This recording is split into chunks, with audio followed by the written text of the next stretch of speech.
Hey up. I've got something to tell you that you're not going to be happy about. Go on. What? I've not got a camera on circle. I got in the 28s last night.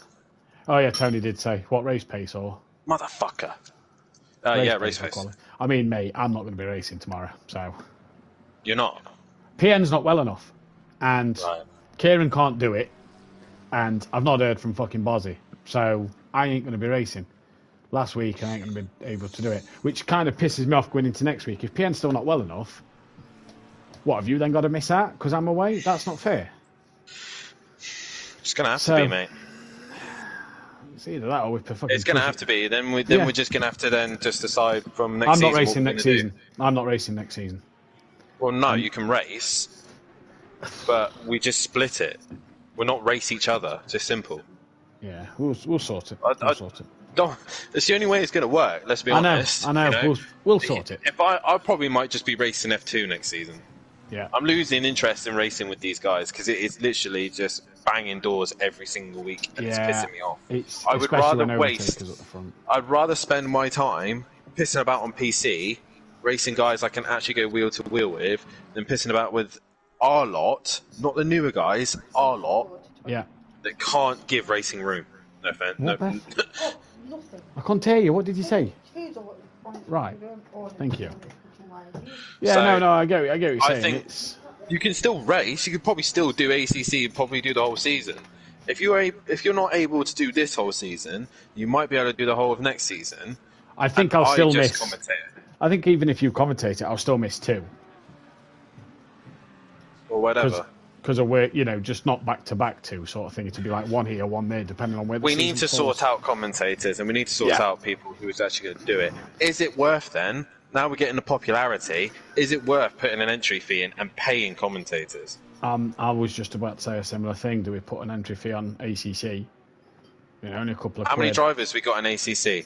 Well, at the minute, even if they signed up and paid, right? Don't care if they turned up or not. Yeah. They've signed up. They've paid. Got, right. So if they've signed up, we have 40. 40. Yeah. So you take a $5 out of them each. Yeah. 40 times by 5, I'm fucking dumb. 80. No. Being really dumb here. I can't fucking do maths. 200. There you go. You can pay someone to commentate for the season. Yeah, exactly. 100 quid, let's say, for the whole season. Yeah. The other 100 goes then towards the servers. Yeah. I'd pay a $5. Yeah, I would. And then you might start to then get the fucking better drivers rock up and fucking... But I then think that we need to up the show a bit more. You'd obviously then maybe put an actual prize in for it. Massively. So you'd have to say, how much is the service? 80 quid or something? 80 quid, and we've got this now until, I think, like Friday. I think is when Mike got it. Right. But obviously Mike paid for that as being lead sponsor, so we might, if he did that again, we may not have to pay for a server. Maybe go on the hunt for sponsors.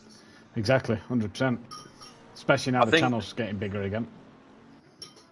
We need to start maybe looking at other things as well. Maybe running PS5. I was going to maybe look at doing something PS5 in the off-season, on like a Monday night or something, and just commentate it myself. Do GT4s. Obviously, I know on PS5 we've got the America circuits. DLC still come out on PS5 as well, so we've got all that to our disposal. I honestly think we need to start, I know obviously you got the other leagues like Formula Racing League and stuff like that, which are free. You can just enter whenever you like. But, we can offer, I think this Formula Racing League offers a cash prize or something at the end of it of one of their other championships. You probably have to pay to get in it. Yeah. But it'd be the same as when we did, when Motive did the cash prize for... that oval. But would have to steward it hard because it is basically proper money. Oh, 100%. Oh, there'd be no drivers or stewards. No. So that's why I think that we need to look more and more into making it a proper competitive championship. It'd be individuals only, so no bollocks of people saying, oh, shit cars, this because of that, because of this, because of that. You enter, you enter. You know, £5 Yeah. entry. There's a prize at the end of it Yeah. for first, second, and third. It's definitely something to put Whatever. forward, isn't it? It is, because and we need the staff. We need staff members because of the fact PN's come on board. He's doing a good job stewarding. He's doing a good job commentary wise. But if his health's he's taken not up, a commentator. he's not a commentator. And if his health is taken up, so he can't do tomorrow, for example, I'm having to miss my last week of racing because I've got to pull out. It's not fair on me to say you pull out because you're fighting for a championship. I'm not fighting for it, so I pull out tomorrow. I mean, I'm not really fighting for it, but you know. No, but constructors. Yeah. Constructors. Either way, I just genuinely think before the end of this season, we need to put out on Discord and push for it. We get this Google Sheet sorted. I'm going to get for admin. I'm going to get us. I don't think we need. I'm not pushing for admin. I think we push for staff. I'm happy with. That's what I mean. We've just kicked out Argent and Kelly and Welshie from the chat, so that Kelly's not being notified all the time because he hasn't got the time. In this case, then you need to split it into 3 things, in my opinion. You running it. Yeah. I'll deal with the logistics of like commentators, stream. What I'll do is I can graphics, get whatever like that. I can get like an application form typed up tomorrow. And yes. Email your. I know you have. No, I know you have. Fucking ages. I can get one sorted tomorrow, and I can add your unorthodox email to it to get it, so that you can see it as well as me. Yeah. You know what I mean? And I think as well, like I said, you run it. I'll deal with the stream and commentators. Mike deals with the stewarding and bollocks. Yeah. Because then at least you've got someone dealing with them, and you've got someone dealing with commentators. You know.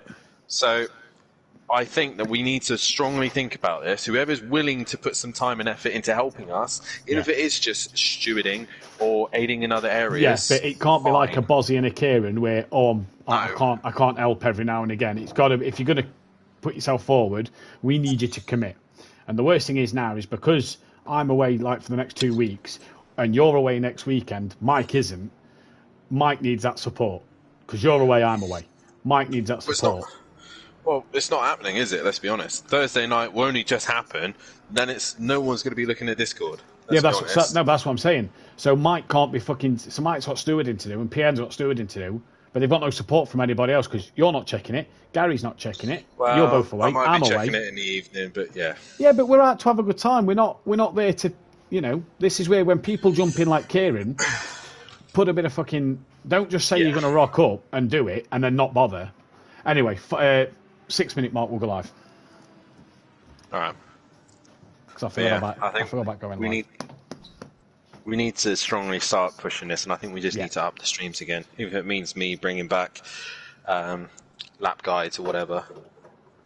Yeah, make the show look good. If it means paying PN and Bravo to do his graphics again. Yeah. You know. Yeah. We need to start. I've got something that I need to post. I mean, if you can get more people to do stewarding, I'm more than happy to start focusing on social media. Yeah. Happy but with that. I can't do everything. No, this is where I'm struggling. I'm happy to do the whole social media and graphics and stuff. You know, because I'm trying to do these highlights. I forgot to post the tables today, and I forgot to post the fucking 100th appearance things that I've got today because I'm trying to do these highlights and get them out just as extra bits of things to make the stream look nice and shit. I forgot to do things, especially with then obviously James being in hospital. 5 minutes 30, we'll go live. Right, go on, somebody who's driving, Shane.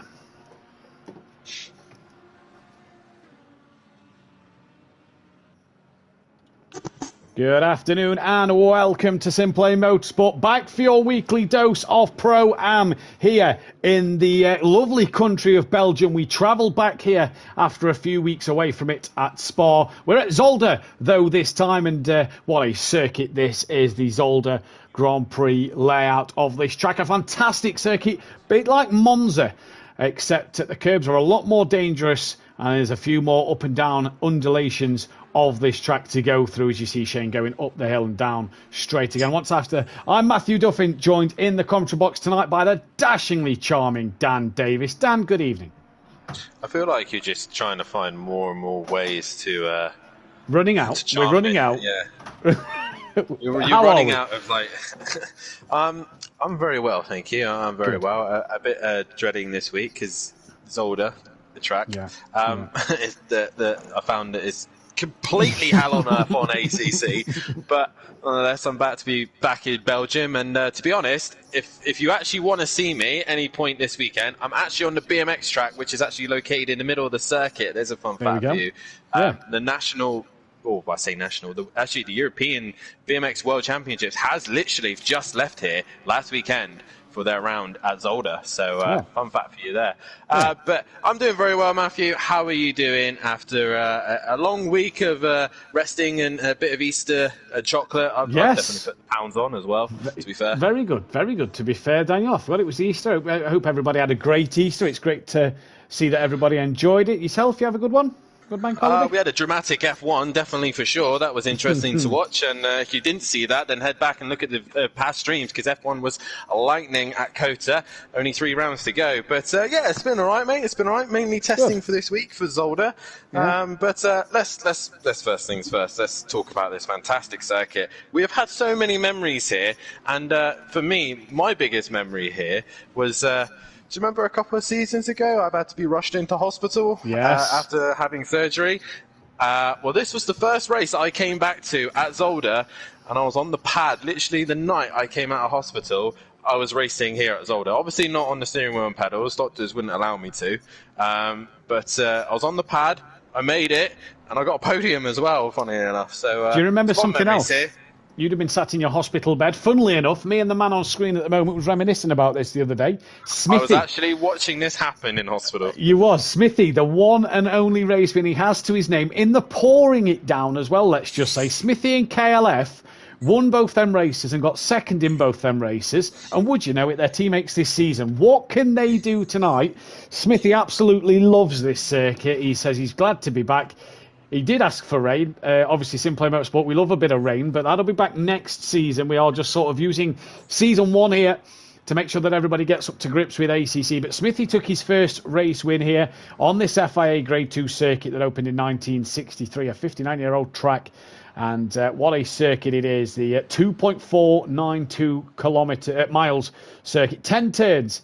And Sebastian Bordeaux actually holds the lap record of 1 minute 14 around here. We're not going to see them kind of times today. If you want to see a GT3 time, DTM in 2021 around here was Nico Muller in an Audi, a 127.2. We're not a million miles away from that. So that's actually quite that's quite nice to see. We're not a million miles away from it. The Pro-Ams are a little off that. Holt is currently leading the way, though, with him still leading this championship, but is being caught. 156 points up for grabs. Shane slowly chipped away these last 2 weeks at Holt's championship lead. It's 47 points the gap. Argent in third place is 68 behind. Only 11 behind him is Pepe, who's had a fantastic season. He is P4 with the Green Wolfenator, who looks good in pace at the moment. P5. KLF, he is in P6. 110 points off this championship lead. PM Motorsport not here tonight, under the weather, back problems causing him to miss out tonight's race. So we wish you the best of luck and hope you get well for tomorrow night, PM. And hopefully you get a speedy recovery to be back out on circuit next week. Daz Automatic, though, his teammate on the track, he's P8. He's 134 points off the championship lead. Can tonight mathematically be out of the running for the championship, depending on results? And then we head to Smithy, is out of the running in this championship. And Smithy, 142 points. He is 4 points clear of Stealth Sloth, who's having a cracking season this year. Bryn back out there at the minute, currently P8 so far. He is P11 in the championship on 123 points. DJ Phil, he himself is on 119. He's only 4 points behind Bryn. Dean Wasocki, 10 points behind DJ Phil in P13. Welshie back this week. Great to see Welshie back. He's P14 on 96. Louis Allen is then next up. He is on 80. Dennis Newman, who I believe has pulled out of this championship. I think his PS4 has gone down or something. Can't remember what he said to me. On 75. Hitman not here tonight for this one. He's on 68. Leon Fernie then bringing up the rear on 59 points. Leon Fernie in the session, he is currently 9th. Now, for those of you who remember, Leon Fernie retired last week. He had a power cut, so will not serve a qualifying ban this week. He did have a power cut, so therefore We can't penalise him for that. It's Mother Nature, if you will. 294 constructors points up for grabs then, and it is a 166 point gap between Tickle Pink and A&H Motorsport. A&H leading the way here in this one. Fantastic for them to see. East and West though are catching Tickle Pink. They are only 21 points behind them. Audio Sport mathematically still in it. Won't be tonight if results go their way. It don't go their way. They are P4. Some again 23 points off the back of East and West. And we know PM Motorsport, real chance for Audio Sport to catch East West Motorsport. MC Motorsport are out the running. They are on 234. 3 points clear of the racing group with the Australian Racing Club, independent of Green Wolfenator, on 229. That's a good one. Racing Leon Fernie and DJ Phil. Can they get above the two independent drivers of Green Wolfenator and Pepe in what could be a last season for teams? We're looking at full independence maybe next year, so we'll keep our eyes on that one. The Lone Ranger Racing of Dean Wasocki is P3 in the independent standings, with Team Oro Titan in P4, JWB Racing Esports P11, JWB Racing Esports 2 P12, and Crystal, who we've not seen Chris Cheeto out there. I doubt we've seen him this season, bringing up the rear. Holty's the first man out on track to do a lap. And Dan, a few things tonight just to note that if Argent gets 2 podiums, that'll be his 50th podium here at SimPlay Motorsport. Apart from that, I've got down that the Bentley can get its 100th race start. I think that, though, is tomorrow night that the Bentley will get its 100th race start, not tonight. So just a few things there. Wow, interesting. Couple of things to look out for tonight. Definitely a few cars to keep an eye on. I'm currently doing the polls and trying to help Matt out a little bit here by trying a few different things myself while we are going. I think it's everyone's going to get sick and tired of hearing my tapping. They hear it on a normal night, but they're going to hear it again. I love a clunky keyboard though, Dan, so I'm not sick of tired. Yeah, you do.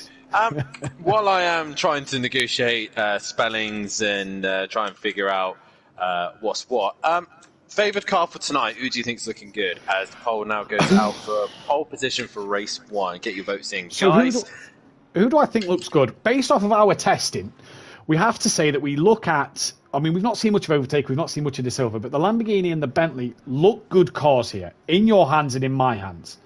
This is a different kettle of fish. I genuinely think that Louis Allen in the Honda could be sitting pretty in a decent car tonight. We know what the Honda's like. I'm getting the feeling that this new Honda Evo, the newer version for this game, not the one we saw on Project Cars in the Acura, is a lot better. And Louis Allen last week had good pace at Monza. I feel like his car could be suited to Zolder. I've got to say, though, Holty's Bentley, because of the fact the Bentley can ride the curb so well, that round here, you as well as anybody know that from hitting a few this week, know that the curbs are going to be the biggest problem. So I'm going to go Louis Allen's Honda, but I think the Bentley's is one to watch as well. Yourself? I genuinely think that the man to keep an eye on is Wolfenator, I think, tonight. I think even though, like you said, the Bentley can run the curves, it can abuse them, run them, use them, whatever it likes. I think you can run this track without touching the curbs at all and still be fast. So I think Wolfenator, if he nails the lap, I think he's a one to watch out for. He's definitely one to possibly take pole and take the win. So I think Wolfenator would be the one to keep an eye on tonight. And he's definitely been putting the practice in. As most people know, that a lot of us obviously run together on a practice evening. We're keeping an eye on how people are doing. And Wolfenator has been near enough most nights with us testing. And I think he's just there. He's just able to... seems to be starting to get to grips with testing with all us, especially some of the pro guys on the Thursday night who are on testing. And really is starting to put his spin on it. Holty, though, that is not a bad banker lap from Holty there with a 1:30.9. That is a good way to start your evening. Daz Automatic, the next one to cross the line. Dan, let's talk about Zolder. It's not a very long lap, is it? It's a pretty short lap, only 1.5 minutes, just under that if you're quick enough. So it's a pretty short lap here. So drivers have got a chance to get quite a few laps in qualifying. Yeah, definitely so. I think... it is a short lap. There is time. It's not like the other circuit, the Belgian circuit we've been to, which was Spa, where it takes a while for you to get around and complete a lap.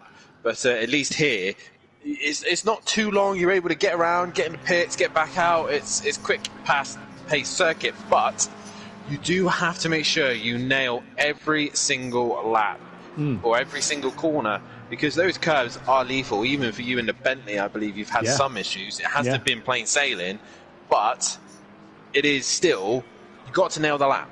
Yeah, 100% you have, because it is like the track guide me and Dan have listened to a bit. It is like Monza, but also it's not like Monza in the fact that these curves really do hurt you. Monza are a bit slower through the chicanes. These chicanes are a bit quicker than Monza's, and it really will hurt you if you get them wrong. Louis Allen to the line of Stokesloff then invalidates his lap, and he puts his Honda P6. Next car to the line will be Dean Wasocki, but his lap time is invalid, as is Shane. So the next one to complete a lap will not be car number 9, as he's just invalidated. It will be car 57 of Pepe. The other part of this circuit that people seem to be getting a lot wrong is the hairpin. You come out the second chicane, up the hill, you've got a left, you've got a right, then a little blind left at the top of the hill. The hairpin, people seem to outbrake themselves, I've noticed in a lot of testing.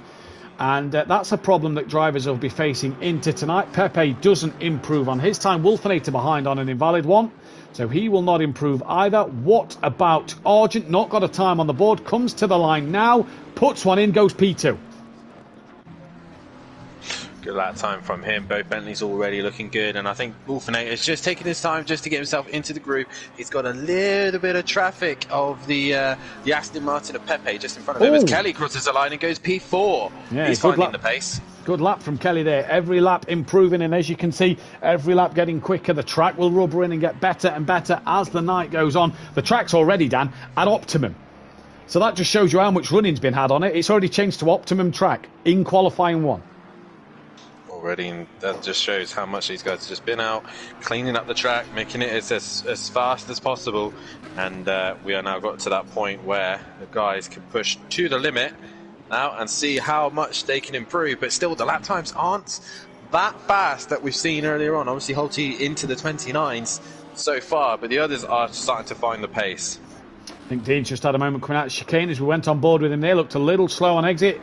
To the line for Dean, and he finally puts a lap time on the board. Holty then is next, and will he improve his lap time? He doesn't, so he stays at the same pace. Daz Automatic, the next one to cross the line here at this tricky Zolder circuit. Down he comes, 2 seconds off the pace. That improves to 1.9 as he just improves his lap time. Pepe, once again, He's going to be on about his 5th lap here. Does he improve this time? Again, just a couple of tenths, not enough. Argy Bargy only needs 2 tenths of a second. Does he find them in this last sector?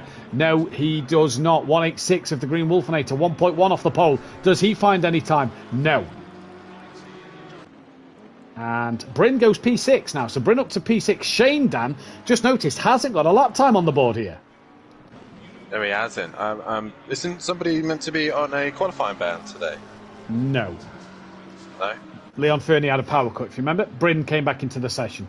It's tomorrow night. There's about 50 qualifying bands. One for Smokey, one for Overtaker, one for Sekulovic, one for Biggs, one for Upbar. So it's tomorrow night. Cool, so half the grid going on. Yeah. 20 cars potentially could turn up. Half the grid are on a quali ban. What could be better? Smithy to the line, no improvement for him. Car 34 of Louis Allen, 3 seconds off the pace. Just I said the Honda might look good round here. Louis Allen, 3 seconds off the pace, crosses the line now and goes P3. What a lap time from the Honda there. We'll just end the poll there, and so far 57% of you reckon that the Wolfenator will take pole position. I don't think that's going to happen so far, but anything can still happen. Wolfenator's got to nail the lap. Currently I'm on board with Leon Fernie as he's getting into the middle sector, but Wolfenator so far just struggling to get that lap time as Shane now goes P4. So an improvement there for Shane in the Lamborghini. Indeed so. Welshie, the only man not set a lap time. He's coming to the line now. What will it be as he crosses it? Just slower than his teammate. Car behind 57. Does that improve? I don't think so. 52 though of Argent. He didn't improve either. Wolfenator is now to the line and does improve back with into P3, but only 4 tenths off the pole at the moment, as DJ Phil will be the next car to complete a lap. Bryn and Dean Wasocki both done in qualifying. Yep, both done, and that's going to ruin their chances to improve. But right now, Wolfenator still got time to improve his lap times. A few other guys still places to gain. Kelly's only a couple of tenths off of Shane. Daz just needs to nail the lap, and he gets within a little bit closer to Kelly. Those two seem to be very, very similar in pace, I've noticed recently, Matt. KLF and Daz Automatic, very much, I feel like a little rivalry between those two, a friendly rivalry. But either way, they seem to be very level on pace. Louis at the minute has just got to worry about Shane and Kelly, because obviously they're both only 2/10 behind them. Meanwhile, there is a car in the final corner, and I believe that is car 9. That is Holty coming to the cross the start finish line. Is he going to improve on a 30.0? He does. 29.9. Just breaks into the 29.9. Shane then will be the car to follow him across the line and doesn't improve on his lap time. Before Daz Automatic will try and get one more running as drivers all come in. Holty's bailed on his lap and he's returned to the pits. Daz to the line, no improvement there. Car 57 of Pepe to the line now. He's got RG Barge on an invalid lap behind him. These two will get one more in. Wolfenator will get one more in. Half a second he needs now to Holty. Oh, goes within a 10. So the Wolfenator really on it here. Kelly on what will be... No, he's bailed. Kelly's bailed. He's practicing the pit lane, which is probably a smart thing to do right now. Shane is currently in the middle sector as he then comes to the end of his qualifying session. He is on the lap at the minute. Crossing the line now, though, was 21. Leon Fernie, he goes P8. We're in the middle sector now with Shane. He's the next car to set a lap time. And this Lamborghini does not like this middle sector. It's too slow, too fiddly for it, as I've learnt. And the Lamborghini now coming into probably its strongest sector, which is the final sector. Nailing the brakes, making sure he gets it turned in, hits the apex of the hairpin, and try and get a good drive out of the corner, heading towards the final corner. And Shane really needs to nail the final chicane to get himself at least ahead of Louis as he goes into the final chicane. Car 88 of Shane exiting the final corner. The pink Lamborghini towards the line now. What is he going to do? He finds a couple of hundredths, but that is it. Shane, these last couple of weeks, hasn't been on the ball at the front of the pack in his qualifying, so he stays 5th. Louis Allen then is going to be kept in P4, so it's a battle of the top 3, and it's it's second and third that are on a lap. Here comes Argy Bargy to the line. Any improvement for Argent? Doesn't find it. What about the Wolfenator for pole? Doesn't get it, so Holty will take back-to-back pole positions in qualifying. One Argent starting right behind him, but what a lap from the Wolfenator. This could be game on into turn 1 in this race here, because that 0.3 of a second separating the top 3. Then you drop a second back. Don't get me wrong, 1st to 7th is only separated by 0.8 of a second. But this is really close up front, and it's going to be a battle of who can do what going into turn 1, I feel, as we get ready for this race. If you like what you see here, don't forget to hit that thumbs up button and subscribe to the channel if you are new. Don't forget to hit the bell to be notified as well. Excuse me. And don't forget to join us tomorrow night, 8 PM GMT +1 or BST if you're in England, for the Pro Series, in which we hope PN will be better to commentate. If not, it could be anybody. It could even be me commentating. But don't forget to hit that thumbs up button, subscribe, and hit the bell to be notified. Obviously, 3 weeks of ACC left, 3 weeks of F1 left. F1 will be taking a break, not this Sunday, but the Sunday after, whereas ACC is going to run through. And Mexico is the destination for what is now turned into a two-way fight between James and Jamie in that championship. Can they get that done? Still mathematically in it, but it needs a lot, to be honest. Who, in F1? Gary? In F1? Yeah. No, Gary's out. No, well, I saw his turn 1 at the last race. So. Well, yeah, but he's numbered. Yeah. Oh, one thing we do need to mention is a massive congratulations to James and his partner on the birth of their baby girl, Felicity, I believe Dan told me earlier. So congratulations, James and Mrs. James, on the birth of your daughter. Now, question, Beth asked me earlier, was it born in Wales or in England, Dan?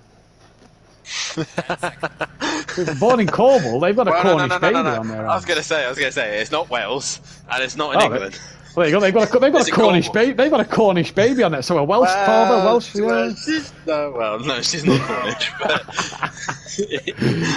she didn't have a pasty when she woke up. Let's put it that way. Come out with a leak, not a pasty. Either way, we are. Yeah. We are. I'll look to the back. You look to the front. We are rolling again here, and based off the dramas of last week, can we get this start underway properly this time? Race 1 though, round 15 about to get underway here in Belgium at Zolder. Dan, your tip for the win, as it is Green and go, and it's a drive-through penalty for Argy Bargy. His race has been ruined already before they even hit turn one. We'll get Dan's prediction on a race winner in just a moment. Well, she's in Argent up the inside of Wolfenator. Welshie is in a wall on his own, I believe. Yes. Ah, right, good for him. Argent now up the inside of Wolfenator. Wolfenator tumbling down just behind Argent. Louis attacking the back of him with Shane, trying to follow suit. Shane is very wide here. He's on the gravel. He's got to keep this going. He does. Shane, all sorts of strife there as Bryn and Daz Automatic get through, but it's Holty who leads from the Wolfenator as they head down towards the first section. Holty, Argent, Wolfenator, Louis, Daz, Bryn, Shane, Kelly, Peppy, Stealth, Leon Fernie, Smithy, Phil, Dean Wasocki and Welchie. Was that Shane across? I think Shane caught the sausage. Well, half of them went over. I think Kelly, Shane, a few of the others as well, all just straight line in the chicane, but all relatively clean, which I don't like the look of, especially. Oh, as Smithy's just hit the back of Stealth Sloth, I want to say. Yes, the Stealth Sloth's gone around, hit his teammate with Welshie, and Dean's been caught up with that one as well. That was due to the contact of Smithy hitting at the rear of Stealth Sloth, so he's now dropped down the order. Meanwhile, we go back to the front, and Leon Fernie is attacking Bryn. Yeah, that was a heck of a lunge as they pulled out. Cameraman's not picking them up. He decides to pan around now. Smithy's pulled to one side and is waiting for Stealth Sloth. Where is he? He is over the hill. So Smithy has waited and has allowed Stealth Sloth through. He's waited a chunk of time as well. He's not kept rolling. He came to a complete stop. Looks like Pepe's had a moment as well, Dan, because Bryn and Leon had to send it on each other in towards the hairpin, and Pepe here is now been passed by Bryn and is side by side with Leon Fernie as they cross the line. Pepe dropping down to 9th place. Leon looking to the outside of Bryn. He was on the grass after the hairpin, and Leon now has Pepe looking back at him. Shane's involved in this. Shane's now looking up the inside, and Leon trying to get through. He's got past Pepe. Shane now looks to get past Pepe, and he's on the inside for this long set of right-hand corners. Shane is through as well. Pepe just tumbling down this order a moment. Louis had a moment. He's dropped down the order. He's lost out to Daz, and now he's got KLF breathing down his neck as they head into the chicanes. Daz has had a decent start, but Wolfenator is now starting to put pressure back on Argent as Kelly bounces over the curb. Like he's riding the rodeo of a McLaren there. Indeed. So a lovely discovery as well this week, Matthew. I think you know what I'm about to say here. I do know what you're about to say. Regarding McLaren, I found an old car. An old friend? An old friend, yeah. A very old friend. Just to say, Dan, Argent's drive-through penalty, Daz, on the podium. Who'd have thought that one? Eh? He's getting used to these, isn't he? Yeah. The bridesmaid, though, never the bride. Wolfenator putting pressure on Argent. Argent putting pressure on his teammate. Argent's not going to pit this time around, though, as Kelly still sat on the back of Louis Allen. Leon Fernie sat on the back of Bryn here then. Shane still on the back of him. And as we drop down the pack, no one else kind of around. Smithy's dropped off the back. Argent's hassling the back of Holty, to be fair. Holty may have had the lap pace, but he just seems to not have the race pace at this minute. So it's Holty. I know obviously he doesn't have the drive-through, but he just doesn't seem to have the pace over Argent. Argent just looks like the quicker car, to be fair. Yeah, he does. He does, to be fair, as they come through. That's turn 3 they're coming into now. Shane's got past Leon Fernie, just changed to Shane because the gap was close. The gap isn't close anymore. He's got past him. So Shane can now push after his teammate. Wolfenator drop back from Argent a little bit. Is this in preparation for him diving into the pit lane, do we wonder? Bryn now going to head after Kelly. Argent, though, really is putting his teammate under some pressure as they come up and over the hill. And these two Bentleys, the A&H Motorsport, Argent has to do his drive through this lap, by the way. It is the 3rd lap. And yeah, Argent, is he just trying to get on with this, whereas Holty may be looking after his tyres a little better? Well, I think Argent probably sitting there thinking, I wish he never got the drive-through, but I think tyre wear really isn't the issue here. It's just real concentration of just staying off the curbs. I'm watching a lot of the guys in the mid-pack, and they really aren't touching them. We've got us lot in the pro who are flirting with them. Oh. But Argent's gone through on Holty. Sorry, Dan, I just looked away for a moment. I'm going to have to look back on stream and see what happened here. Holty went deep at the hairpin, Dan. And Argent comes in for his drive-through, but Wolfenator has got past Holty as well. So Holty deep at the hairpin corner, and that now has really cost him as Argent pits for his drive-through penalty. Holty on the back of Wolfenator now towards turn 1. He's got that inside line on the Wolfenator, and the Bentley bit better on the brakes than the McLaren. Gets it done now. He's gone deep in the gravel. Wolfenator, thank you, mama, for the carrots. I'll have that straight back. Daz now up to 3rd. Louis Allen 4th. Kelly will be 5th. Bryn's now in 6th. With Shane 7th, Leon Fernie's 8th. Pepe is Shane's attacking 9th. Brent. Shane's down the inside of Brent into turn 2, and he's got Leon Fernie breathing down his neck. And do you think now, though, Matt, thinking about it, Matt, regarding the Holty and Argent, because Argent had so much pace, so much confidence, do you think he's been put off by his own teammates? Possibly. In the hairpin, missed his brakes, and at that point, Wolfenator, he can ask for Christmas right now, to be fair. Yeah. Why did I say Christmas? Yeah. You mentioned that one as well. I didn't say, oh, it was Leon Fernie. Takes off like Santa's sleigh. Yeah, it takes off like Santa's sleigh trying to bounce over the curb. Pepe's 9th, Phil's 10th. Argent's come back out in P11. Just behind this Welshie Dean Wasocki battle. Dean looking up the inside to the chicane, and let's go with that one. And Welshie big slide off the chicane, and Dean gets through. He probably thought Christmas and Easter all came in one, seeing both the Bentleys, one going wide into the hairpin and one going straight to the pit. So really, if anything, Argent really hindered his own teammate. Yeah. He should have just backed off a little bit and stayed in his in a space where he could have kept Wolfenator under control, and Holty would have been in a better position. But right now, he's losing time to Wolfenator, and Wolfenator is now starting to pull away. Kelly getting back within a second of Louis Allen, and Pepe was within a second of Leon Fernie. He's the first man to pull the trigger and come into the pits. So anybody else going to think about doing it? No to DJ Phil. Will Argent come straight back in here, I wonder? I think he's had a mistake as well, because Dean is right on the back of him. Argent not choosing to pit, Dean not choosing to pit, and Argy Bargy all over the curbs, a little more than what he wants to be. Good evening to Benedict Varga, Peaceful Stepdad, Mother Davis, Aidan Bennett, Green Wolfenator and PM Motorsport in the chat. Great to see Aidan Bennett back in the chat. Good afternoon, Aidan. Holty though, Dan, 1.3 off the back of Wolfenator already. Yeah, already as Green Wolfenator starting to put away. But again, like I said, anything can still happen in this race. You've just got to keep an eye on where the action is going. We've even got Fury in the chat, and this is a perfect time for Fury to come into the chat, because he has been worrying that Matt might bring this up. But instead, I feel like I'm going to. GTE, couple of Shane, ago, hang on! I'm looking to see where Shane is. The camera's just following the track. Bryn went through. Shane's been doing donuts in the gravel. He can't get it back on circuit. That is DJ Phil who's just got past him. So Pepe's in the pits in the pit window. Shane was off at the first chicane and has struggled to get it back going. He's behind DJ Phil now. Shane tumbles down the order then. His championship is slipping away by the sounds of things. It's just as I was about to get into Fury, Shane saves him from me humiliating him live on stream, and hopefully we can get somebody going into the pit so I can explain more of what has happened with Fury here. It's a couple of seasons ago in endurance cars, because let's just say the concrete wall saw Fury, and Fury saw the concrete wall, and we can figure out which one won. If Fury had to do a driving test and did a 27-point turn, I wouldn't fancy passing him on that. Look at that. Like magic, Dan, Shane's coming. So talk us through what Fury did. So Fury, obviously, you come into the pits here at Zolder. You got a horrible kind of like concrete chicane that you need to avoid, and obviously most of the guys will negotiate their way cleanly past it, no issues, no problems. Fury just straight up plowed straight into the front of one of the concretes, and then next thing you know, his car decided to fly and do all sorts of weird stuff. So yeah. Count Fury to do some odd things to cars, let's be honest. He's managed to make an LMP2 fly at Spa. He's managed to lose a wheel on a Porsche 911 at United States when we used to run the the project cars. Andy was my teammate again for that season. And he's managed to negotiate a Ford GT and put it straight into a wall here. So Fury's been there, done it all, chat. Put it that way. Fury has been there, done it all. One man who has been there, done it all is Holty. He's on test dummy. Fury, what's the pit lane like? Right, okay, we can pit, no problem. Easy one this week. Cheers, man.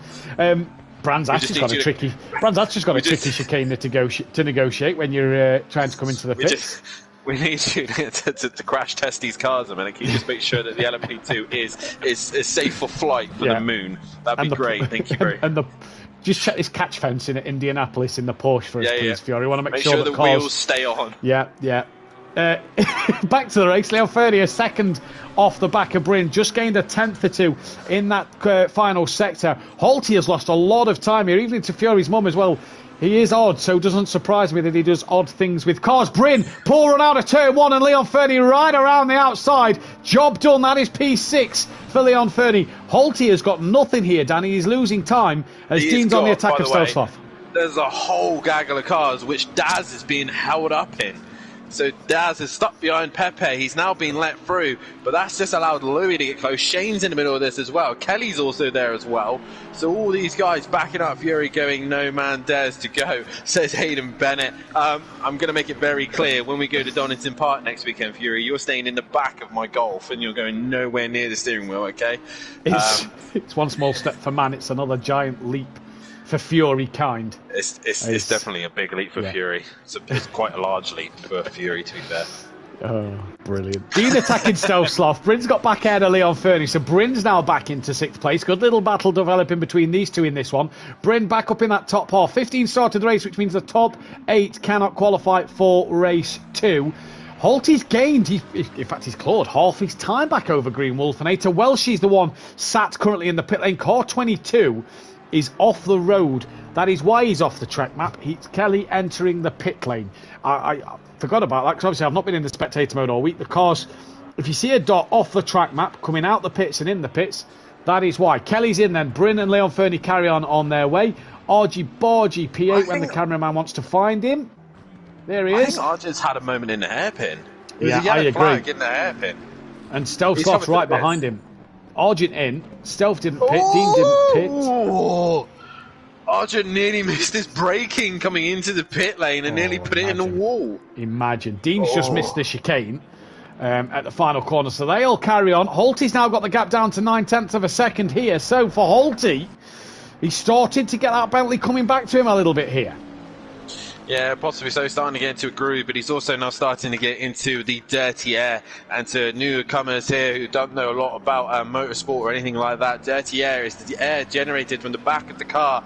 In this case, Wolfinator's McLaren is delivering hot, horrible air to the front of that Bentley. And obviously all these wings are not just for show, they're not for display. Oh! Green Wolfinator is going to make it easy for him because he's going to go straight to the pits. Leon Fernie and Bryn, mistake at the chicane there. I don't know if Leon Fernie's tapped him round. He's got going either way. Leon Fernie has left Bryn, who's now got some damage to his car, so will Bryn get that one repaired. Kelly's got out the pits ahead of Argent. Argent not been released yet. Here comes Pepe, as I believe Louis Allen comes into the pits. So Pepe, who's just ahead of Shane.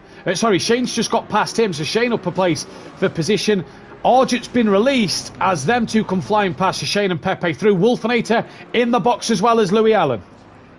Yeah, obviously go back to what I was saying about the dirty air. Obviously the wings generate downforce, the car's pushed to the ground, and if that dirty air is then affected to the wings, the car loses the downforce, loses that grip, loses its control, and obviously then the car becomes what's called light, or then becomes very loose. Some of the words that have been used, and in this case Holty then would start to get to the back of Wolfinator and generate that horrible downforce loss. But in this case Wolfinator pitted early, and sometimes it's not massively affected in these GT3 cars, but it definitely single seaters or LMPs, big downforce cars will be affected by this. And I know for a fact that a lot of these guys will be running a lot of wing around this circuit because it is required. 12 people are currently voted on the stats on the vote for driver of race 1. Get your votes in now. It will close at the 15-minute mark. Let's see where the votes are going to go, as Louis has now been dropped as I'm watching him. I shouldn't be watching him, I should be watching something, as Holty comes into the pits. Yeah, just about to say, Holty's in the box as Wolfinator is going through turn 2 and coming into turn 3. Louis Allen is coming out pit exit. Welsh, I'm sure, has been in the pits but hasn't changed his tyre, so he's going to have to come back in here. Stealth Sloth, Dean, Smithy all in. Dean and Stealth was pretty close to each other coming into the pit lane, so them two in a little battle. Smithy was a bit further back, so we'll see what happens there. Kelly, Shane, Pepe. Shane and Pepe are just coming through. Argent a bit further back here. So if Dean and Stealth get off the limiter, or get off the... get dropped, I think Argent's going to get them now. He's out the final corner. Holty in though, so the fight is to watch Holty versus Wolfinator. Holty's just stopped at his box now. And we'll see where Wolfinator is. So Daz takes control of this race lead. Leon, P3. Bryn will be P4. He'll be up to 3rd place. DJ Phil, will he decide to box? He does. Dean has just been dropped. Dean's had a long pit stop, so has Stealth Sloth. Dean's in reverse. Dean's reversed backwards in the... There we go, Dean. That's the gear. Well, Dean's lost a little more time to Stealth Sloth and Smithy there. He was in reverse. And I wonder if he's... you did this in practice, if I remember. Went too far forward, put your car in reverse to get it back in its box, and then when it dropped you still in reverse and went backwards. Yeah, different reasons though, I think. I was trying to get an achievement and it wasn't happening. Let's put it that way. Bryn then, 1.8 off the back of Leon Fernie. Halfway through the race, Welshie up to 12th, but has to pit again. Smithy, though, jumped both stealths off and Dean Wysocki out of all of that. So good stop for for Smithy. Argent's P11, and just looking as he comes through towards Sector 2 now, he's 7.9 off the back of Pepe. So Argent, he's gone deep at the hairpin as well. Really struggling around here. Had early pace, but that seems to have faded away. Holty, though, Dan, jumped Wolfenator by 0.3 of a second out the pits. Wolfenator just losing out there, so Holty. But still, look, Holty's right. He's got right behind him. Cold tyres, and Holty is going to be struggling to get tyres and pressures up to temperature. And right now, Holty is trying his very best to keep the McLaren behind him, but it's going to get very spicy in a minute. Oh, it's not now! No, it's Wolfenator's bounced off the sausage curb, and it's Wolfenator in the wall. Did you say Holty was in the wall? I was about to say Holty was in the wall, and then I stopped myself. I didn't know if he was watching something different to me. Wolfenator, that's going to be big damage to the front of that car. Now, Daz Automatic, what can you do as Bryn decides to bring himself into the pits? A good evening to Magic Mel in the chat. Hope you are enjoying the action here at SimPlay Motorsport. But it's Daz from Leon from, I believe, DJ Phil now. Yes, it is. Holty will then take 4th place in a moment as Bryn's pitted. Dean's got past Stealth, so I wonder if Stealth's had a moment somewhere. Welshie still to box, as well as DJ and Leon, who are teammates, don't forget. And Daz Automatic leads this race and has a pretty good grip on this race lead at the moment, coming into the final couple of corners. Will he box, though? This is the biggest question here. It's been relatively clean from these Pro-Am boys. Yet again, good racing. Daz decides not to pit. Definitely decent racing from most of these guys. Again, makes me very, very worried for tomorrow night.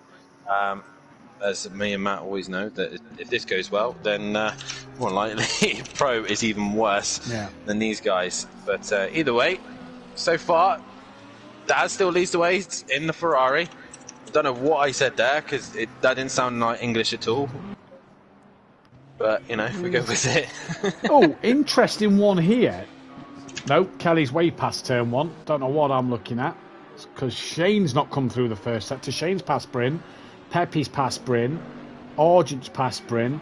Welshie's not. So Bryn's going to come out to P11, I believe it is, after his pit stop. Top Daz. 3. All still to pit. What's Daz done? He goes through the chicane, hits the curb really, really hard in the back end, was not happy. There's another pole out, guys, for you and keeping you busy tonight. Vote for which car you think looks best around here is Zolder. We got the Bentley, McLaren, Ferrari, and the Honda. We had to put the Honda in just for Matt, so he was happy. He's going to vote for that one. And if you disagree with all of them and think that it should be the Aston Martin, comment that one. We only get 4 options, not 5, so comment the Aston Martin if you think that one. It's a shame we don't get more options. There's the Lamborghini as well. You think the Lamborghini? Oh yeah, there's the Lamborghini. You didn't put that one in there. If you think the Lamborghini, put the Lamborghini as well. As Dean's dropped back down to last, so I wonder if he's now made a mistake. Daz comes into the pit lane though, so he boxes from the lead. Wolfenator, 5 seconds behind Holty now. Has the Wolfenator just got too much damage to that car and is just slowly dropping behind? Possibly so, as Dad's coming into the pits. I think that the wiggles he's having, he just had to come into the pits now, maybe overheating those tyres. Maybe the pressures are starting to go a little bit doolally. Yeah, Lexus is a much better car. I totally agree, Camel. That's Camel from the other night. Yeah, it is. Yeah, what a we guy. had a little scrap between me and him, actually, the other night. It was very fun. I enjoyed a little battle with him before the pit stops. Great to see you in the chat, Camel. Lexus is the better car. Well, hopefully you can prove us wrong next season, because it'll be great to see you out on track. It was really fun to see you out there. Just watching Argent at the minute, 2.2 off the back of Pepe, trying to gain some time that he's lost here. Daz in the pits then. Leon Fernie and DJ Phil have stayed out. No, Phil comes into the pits. What about Welshie? He's still got a pit. He carries on his way. Do you know who's had a quiet but clean race tonight so far? And it's on their way for their... I don't know if it's their first podium? It's Louis in the Honda. It will be their first podium, and it is Louis in the Honda. He qualified 4th. I didn't really have much. Kelly was on the back of him at the beginning of the race. Daz is on his way out now. This could be tight between these two, actually. So Louis into the start-finish line. Daz is about to come off the limiter. longer way around, but it is still going to be close, I think, as Louis goes into turn 1. Daz is going through into turn 2, and I think Louis will just have it. Yeah, yes, he just goes past. It's still close. Oh, Daz has a snap as he comes out of the pit lane. He loves a snap, he does, doesn't he? Loves Don't want to see him on a wheel. Right, well, he's just got himself a Fanatec direct drive, so good luck with that one, Daz. Right, the question for Daz now is, can he hunt down the Green Wolfinator? Sorry, for Louis is, they hunt down, him and Daz together, the Green Wolfinator? 11 seconds is the gap. Wolfinator clearly damaged. He's lost even more time to Halty. So that'll be the biggest question. Kelly's now up into 6th place. Shane is now up to 7th. Argent has got past Pepe. That is 8th and 9th for them as DJ Phil is just coming out the pits. Where's Bryn? Bryn's just coming around turn 1. You hear DJ Phil's McLaren powering through. There is DJ Phil's McLaren. Bryn up to 10th place then. Welshie still to pit. If he fails to pit, let's not forget, it will give him a time penalty. Smithy right behind Welshie. Their rivalry resuming. Dean Wasocki trying to hunt down Stovsloff yet again. Leon Fernie in, meaning that Halty has taken the race lead. And Wolfinator will now try and catch... Wolfinator will now take P2 back. Louis Allen will be on the provisional podium. But he's got a very fast Daz automatic behind him charging through the field. He has indeed, but the problem with Daz is obviously he's very loose on the back end of that Ferrari. Speaking of the Ferrari, it is winning the votes at the minute for best car for this track. Actually, no, the Honda is level with it. So we've got 2 votes for 1 vote for the Bentley, 1 for the McLaren, and 2 for the Honda and Ferrari. So who's going to come out on top? Japan or Italy, as Aiden in the chat says, what time penalty for not pitting? I believe it's 130 seconds. I think it's equivalent to a drive-through penalty or a stop-go penalty, I believe it is, which is, I think, 130 seconds. The only track it isn't 130 seconds is Spa, where it's about 27 hours, because that's how long it takes you to drive through the pit lane, stop, and drive out the pit lane. It's ridiculous. So it's 130 seconds here. And that will put Welshie dead last. Smithy, though, gaining on the back of Welshie here, I noticed. The timing screen as the camera wants to pan around to them. Anytime now. There we go. Halty's put a lap on Smithy, or he's side-by-side with Smithy now. And Smithy doesn't fight that one too much. So maybe that battle's just died out while Halty's coming through to lap the cars.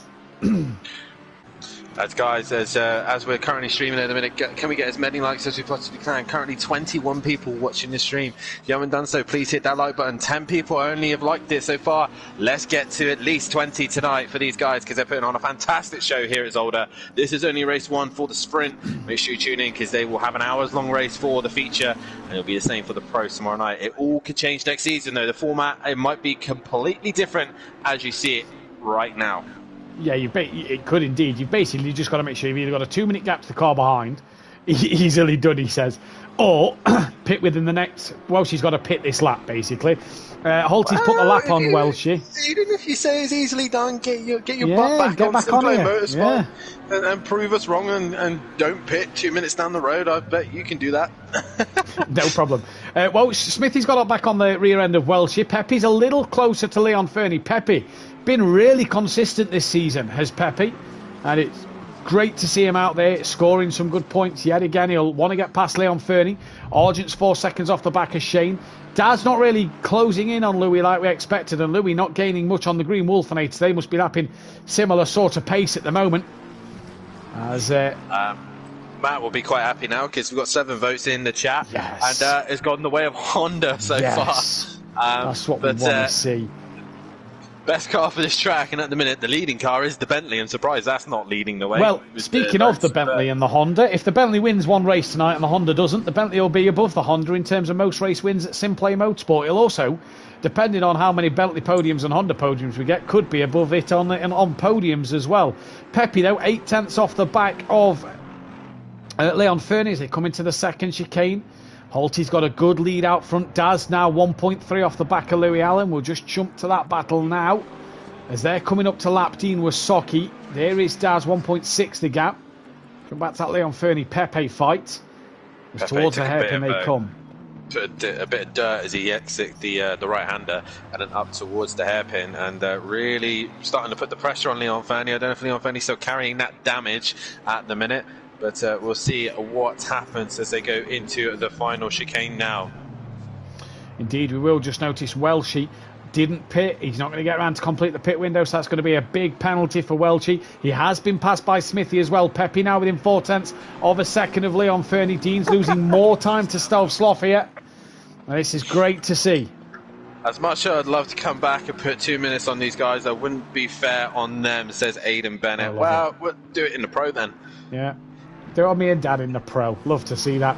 Gap out front 9 seconds. Pepe now through turns 1 and 2. Gets a good run on Leon Fernie. And down towards turn 3 they come. He's getting that little bit closer, but just isn't close enough to make a move. You can't really do it into this chicane unless you're far enough along the inside. Outside is not an option to go side by side through this one. You cannot cut that second part of the chicane. It will just jump you in the air, as Overtaker found out in testing midweek. Barrel rolling through the chicane. Down the hill then comes Leon Fernie, still just ahead of Pepe towards the second chicane. Pepe patiently waited. Daz within 0.7 of a second of Louis Allen as well. I've got my eye on that. Right, you keep your eyes on that one. Pepe pushing Leon Fernie through the right-hander. They still come. Now uphill, Leon Fernie very wide in towards the left-hander. Rejoins back onto the track now. Pepe's got to run just onto the grass. Pepe on the inside into the hairpin on the marbles. Space given by Leon Fernie. And Pepe comes out of this. No, not quite yet. Leon Fernie got better traction out of the corner. They're still side by side towards the final chicane. Here at Zolder with 3 minutes left in the race. Leon Fernie pulls his McLaren back in front. Great driving from both of these boys here. Yeah, great stuff there. Pepe giving the space and respect on the inside, and Leon Fernie doing the same as well on the outside. You really do have to trust the guy you're racing with. And in the hairpin, Leon Fernie just showing that he's progressing in this league and slowly improving each week as they're still going at it as they go into turn 1. Meanwhile, Daz has lost time to Louis in the first and second chicane.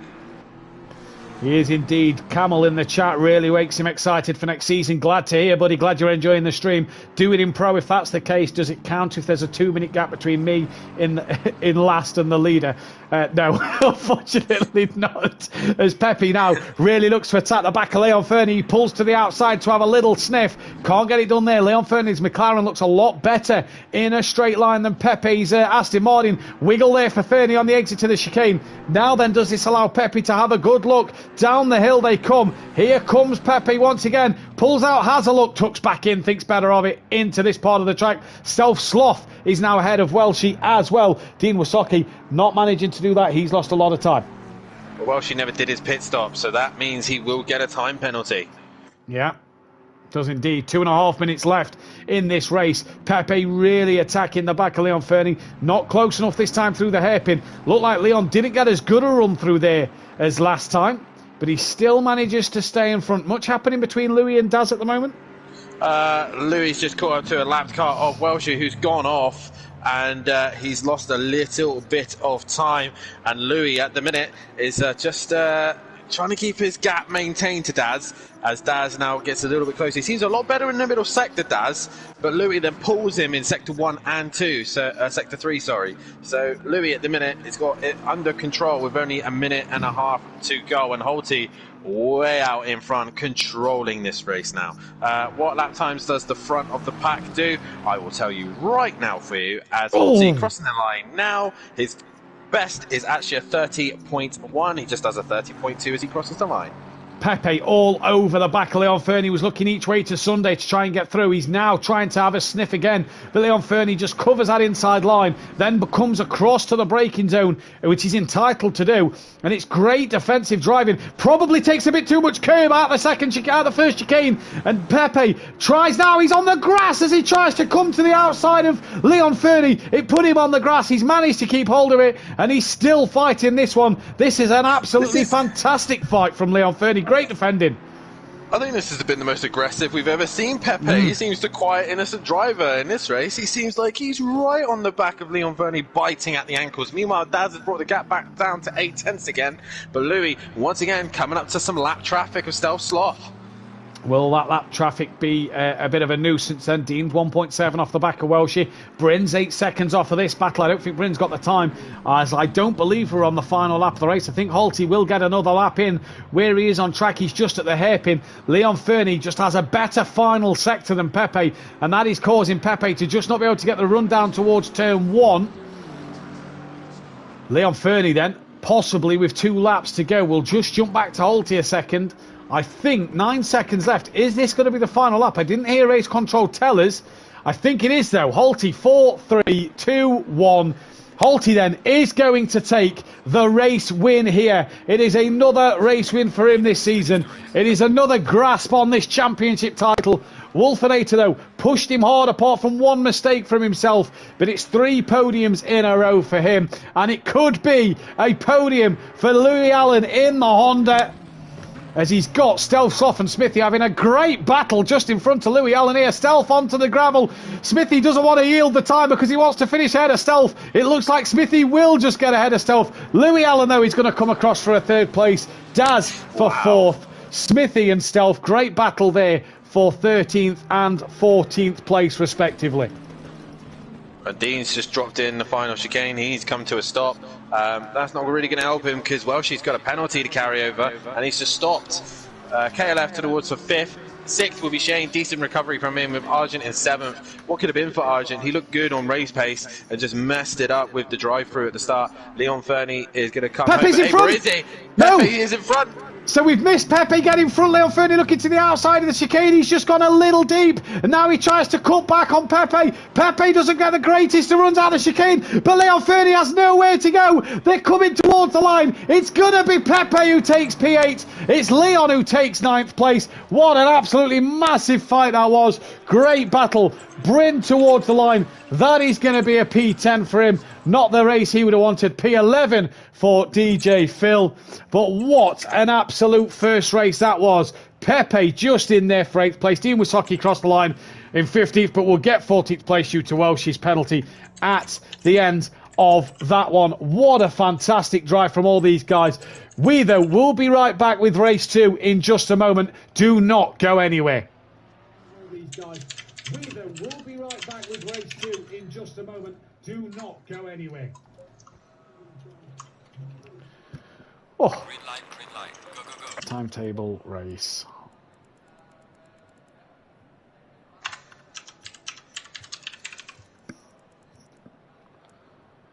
Right.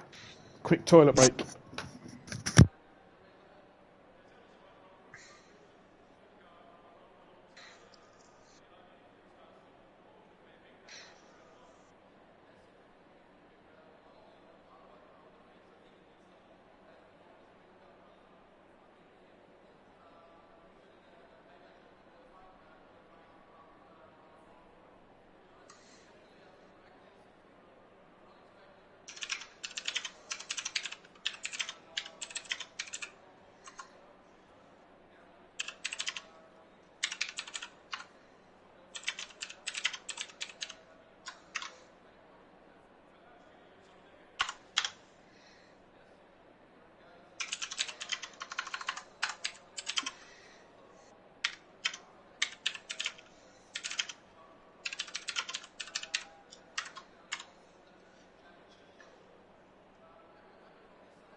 What? Who else? To what? For us? Yeah. Yeah. Yeah. Oh, driver stats. That's fine. Well, you know why I didn't go today.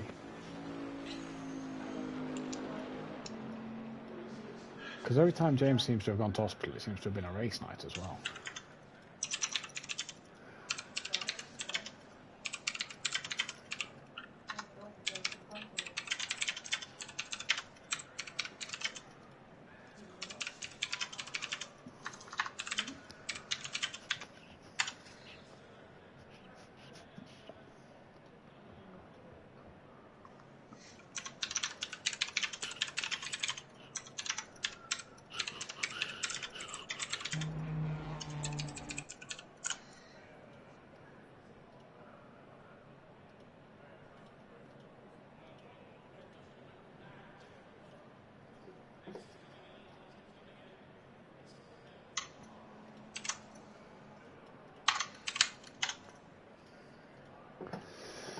to there, that to there. Da-da.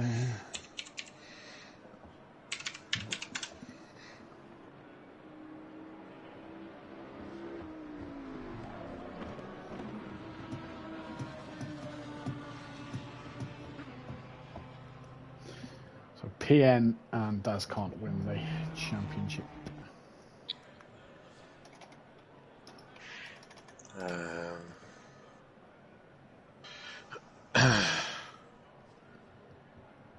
My events.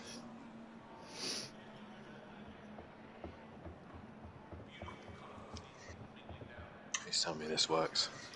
Can I copy the link?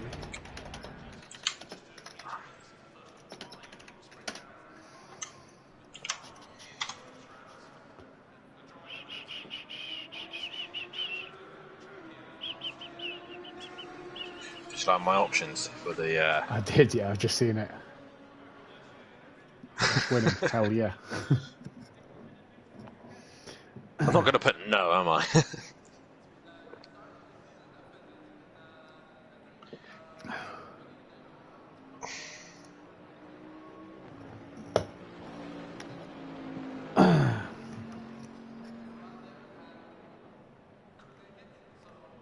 Beth, can you text your dad for me? He's asked how James was doing an hour ago. Well, when I texted Emily about James being in, when she said at Dawn's, why, what's up? Because I asked her before we text Lisa about taking James. They'd gone to Dawn's. So obviously she must have said something to Dawn about James. So could you just text your dad while I'm just doing this, please? Thank you. Yeah, I know, but obviously I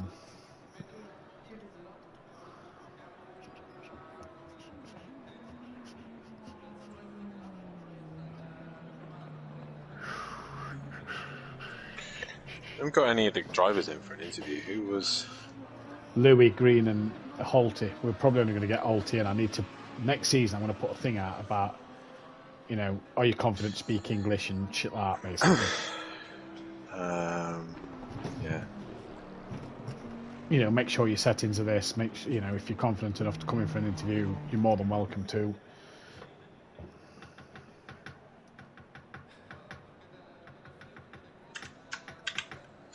What was his poll? 29. 29.901.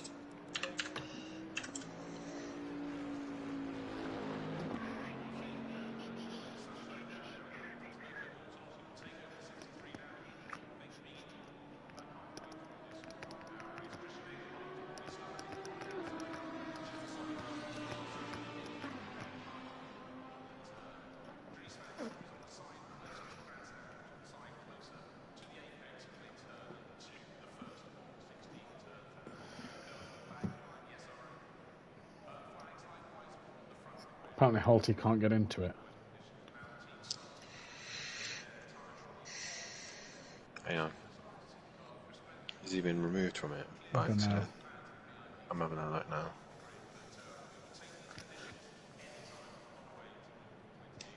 You should be able to. I'll just ask him if it's not there. I think he's coming.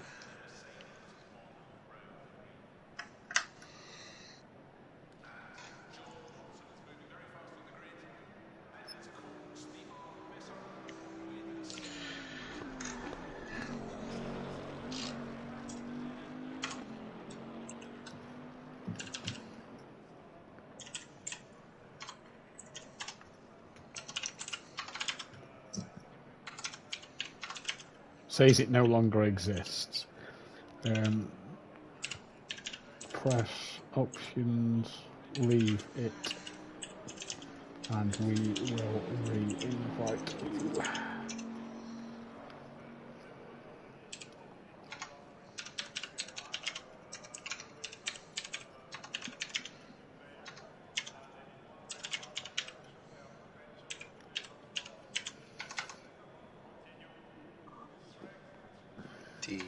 D9.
That's strange.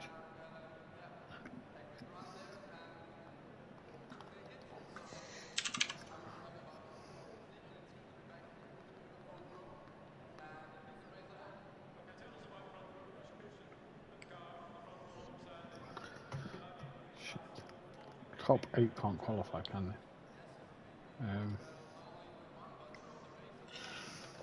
The first one to react, Leon Fernie. No. We'll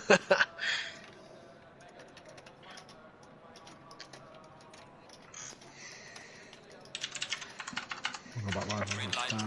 Go, go, go.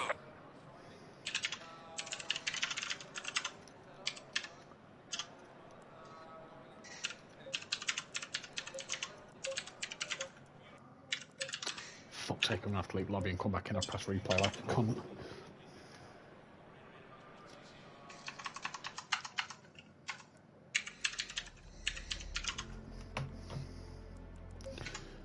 Who come after Daz? Rick Kelly, 5th.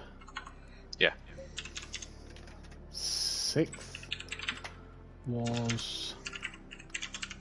We are in qualifying, by the way. Yeah, now I've had to leave and come back in.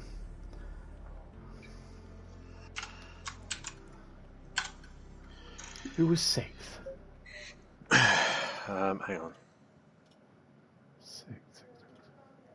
It was Green light. Give it all you can. Shane, and then Shane, Argent, and Pepe. Leon. Oh yeah, Pepe.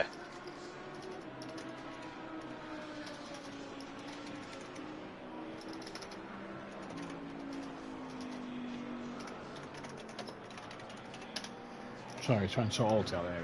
Put me off. Right, we'll go back live at 8:40.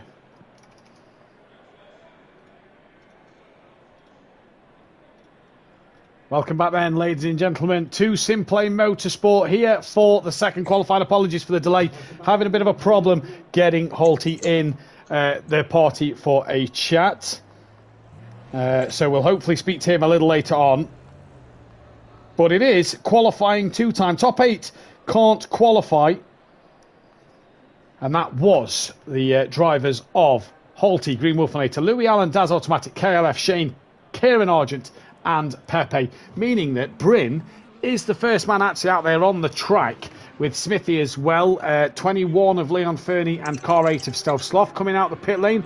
No Dean Wasocki just yet, and others. So we wait for them to come back out on track as well and get their qualifying 2-time. But qualifying 2, the reverse grid race, if you will. Who will do what? And Dan's loving the fact he's in control of the polls tonight, because look at them. Did we love the race? Yes, hell yeah. Can I get a ha yeah or amazing? And can I get a ha yeah got more? Can I get a ha yeah got more votes than amazing? So it just goes to show you who's in charge of the polls tonight. Either way, Bryn's out there. He's on his lap time at the moment. Is he on a valid lap time? Yes, he is. The only one on a valid lap time, because his number, although we're on board him, and it's red at the moment. His dot is red. All the others are light blue, meaning they are on invalid lap times. Dean Wasocki is now out on track, and that would mean that that we should have 7 cars out there. 1, 2, 3, 4, 5.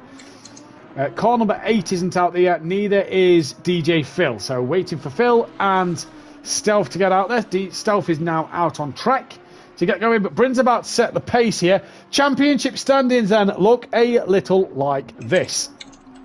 And if you are Halty, you're going to be liking what you're reading here. You have the championship lead, 58 points clear at the moment, of Shane. You've extended that gap 11 points. Great to see. Halty, 80 points clear of Argent in P3. Argent is 22 behind Shane. 4 points behind Argent is the Wolfinator. Pepe, P5. He's dropped down. KLF, P6. Still in the chance of winning the championship at the moment, mathematically, but really needs a good result in this next round to keep him in it. Otherwise, he will be out of it after this one. Bryn sets a 1:33.5. First man to do a lap time. The next man will be Leon Fernie. P7, Daz Automatic can now not win the championship. PN is in 8th place. He's got Smithy, then a bit of a gap back to him in 9th. Stealth Sloth is 10th with Bryn in 11th place. DJ Phil in 12th, Dean Wasocki 13th, Welshie 14th, Louis Allen, point behind Welshie now after that great podium. Dennis Newman 16th, with Leon Fernie ahead of Hitman in 17th, and Hitman down in 18th place. Dean's gone back to the pit lane, so he's got to come back out on the track. as he's coming out the pits now. They're seeing Leon Fernie come through. AH Motorsport then are leading that Constructors' Championship by 180 points. Pretty much can wrap this up next week in race 1 if they carry on at this rate. East and West Motorsport cannot win it. They are second. They are third place after Picking Motorsport. Or second. Audio Sport, though, gaining on East West Motorsport. They are fourth place. MC Motorsport down in fifth, with Racing Group sixth. Austrian Racing Club seventh. That's a good one, Racing. Austrian Racing Club are now back ahead of Racing Group. While That's a Good One Racing boys are 8th. Lone Ranger Racing 9th. Team Oro Titan 10th. JWB Racing Esports 11th and 12th. Then Dan, a good clean race 1 as Leon Fernie goes and puts it on provisional pole. Bryn, though, about set his second lap time. What are we expecting in this hour-long race here? Absolute chaos.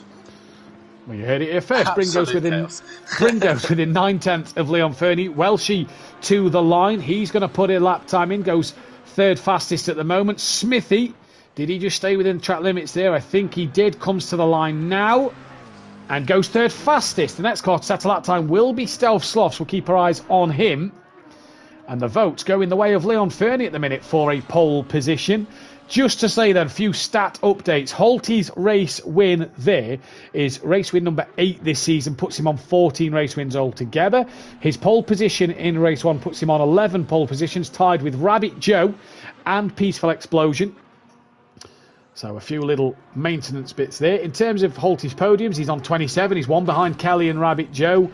In terms of the Green Wolfinator, he is down the list on 5, tied with Laney, Alfie and Daz Automatic himself, and Louis Allen got his first podium. Stealth Sloth currently goes P3, while Leon Fernie currently coming to the line.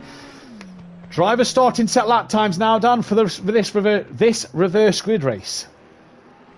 Yeah, definitely so. I'm not sure what's going on. I'm trying to sort out the comms logs so that old Holty can get into the chat, but it's clearly wanting to be a bum for me. But Holty should be able to get an invite in a second and get himself back in.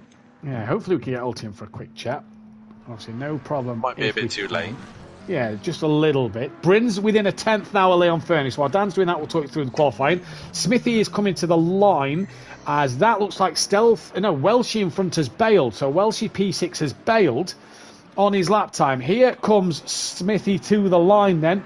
Will he improve on his 3.7? He does. He goes half a second quicker. Next man to the line will be Dean Wasocki, as we input now the stats for qualifying. Dean Wasocki to the line. Where will this put him at the moment? Struggled in race 1.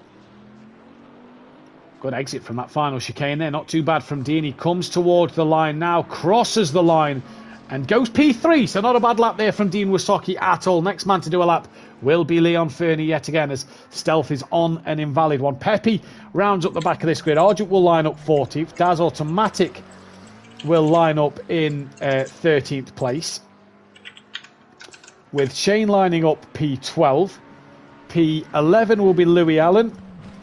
Holty will line up P10. Good start for him. KLF will be in P9, and the Green Wolfinator will line up P8, and then it's about finding the rest out. Here comes Leon Fernie, a 10th and a half just in front of Bryn.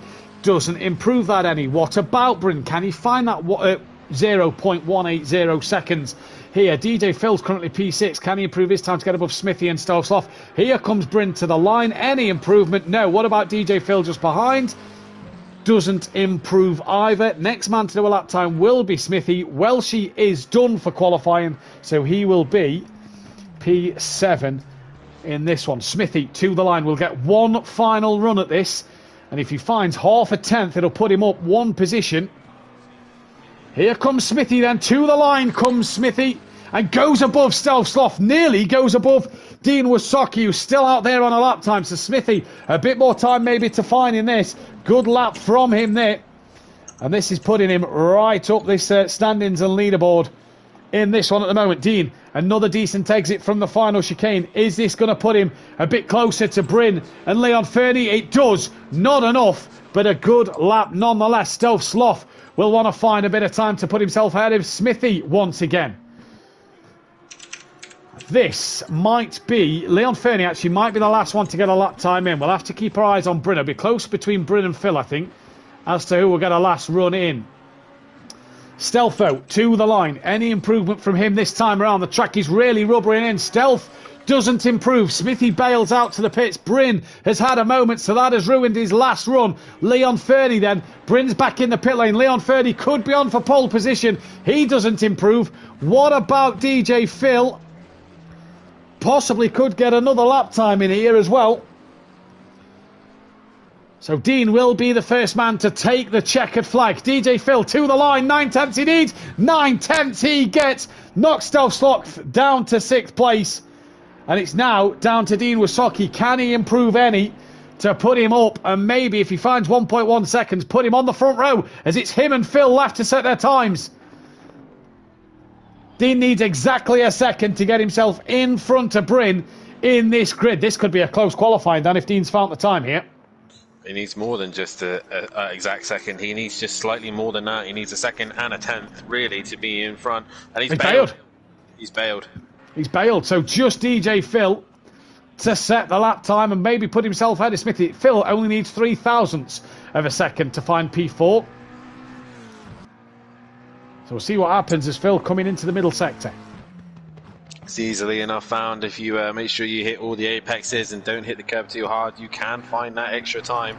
And hopefully DJ Phil can find that. But at the minute, into the middle sector he goes. What can he produce here as he comes into the final sector? Apparently the party still says it no longer exists for Holty when you've just added him. So we might not get to speak with Holty tonight. Dean is done then. Leon Fernie will be on for his second pole of the evening. Of the season. Got one in the reverse grid race at Silverstone. DJ Phil, his teammate, can stop him. Really chucked it into that last part of the chicane there. That's compromised his run through the second bit. Here comes DJ Phil. Looks like he's back on the pad tonight, does Phil? To the line he's going to come. What's his lap time going to be? It is going to keep him P5. It's not good enough to improve. So DJ Phil, P5. Leon Fernie, though, pole position. Bryn will line up on the front row with him. Smithy, 4th. Good qualifying from Smithy. And Dean Wysocki in 3rd place. Dan, who's your tip for the race to win? Wow, if you guys want to get your ideas on who you think is going to get the race to win, then a vote is currently out. The votes are either Holty, Green Wolfinator, Leon Farney, and obviously because we can't pick anymore, I've gone for other. So other people can decide who they think obviously will win the race. If you have selected other, we're interested to know who you've picked, so please put that in the chat. I'm going to go the way of... my game has decided... I forgot to go back to the pits. That's good. Yeah. I'm going to say Holty. I'm going to go Wolfinator. Just being a bit further up the grid. What kind of chaos will be caused here? Now, here's an interesting thing. Louis Allen has got a... If you're wondering why people have different coloured numbers, why is red, silver and white, Louis Allen has got a pro licence according to the game. The silver licenses are what they are. They're silver or Pro-Am, effectively, and the red are Am. So, in Pro-Am, we are kind of seeing that difference in class here. If you look at the different licenses, they will go up as they do more races and sort of improve on the races. And we'll see what happens then here. Obviously, if you like what you see here, join us tomorrow night. Hopefully, PM Motorsport will be in the comms box for tomorrow. Pro, 8 PM GMT +1, as always, where the Pro boys will take at it. And join Dan Davis back in the commentary box. Sunday night, 8 PM GMT +1 for Mexico. The third from last race of the season. As we are about to get ready to go racing in this second race. Leon Fernie and Bryn on the front row of the grid. Who is going to do what? Away they start to roll now. They'll have to get through this final chicane first.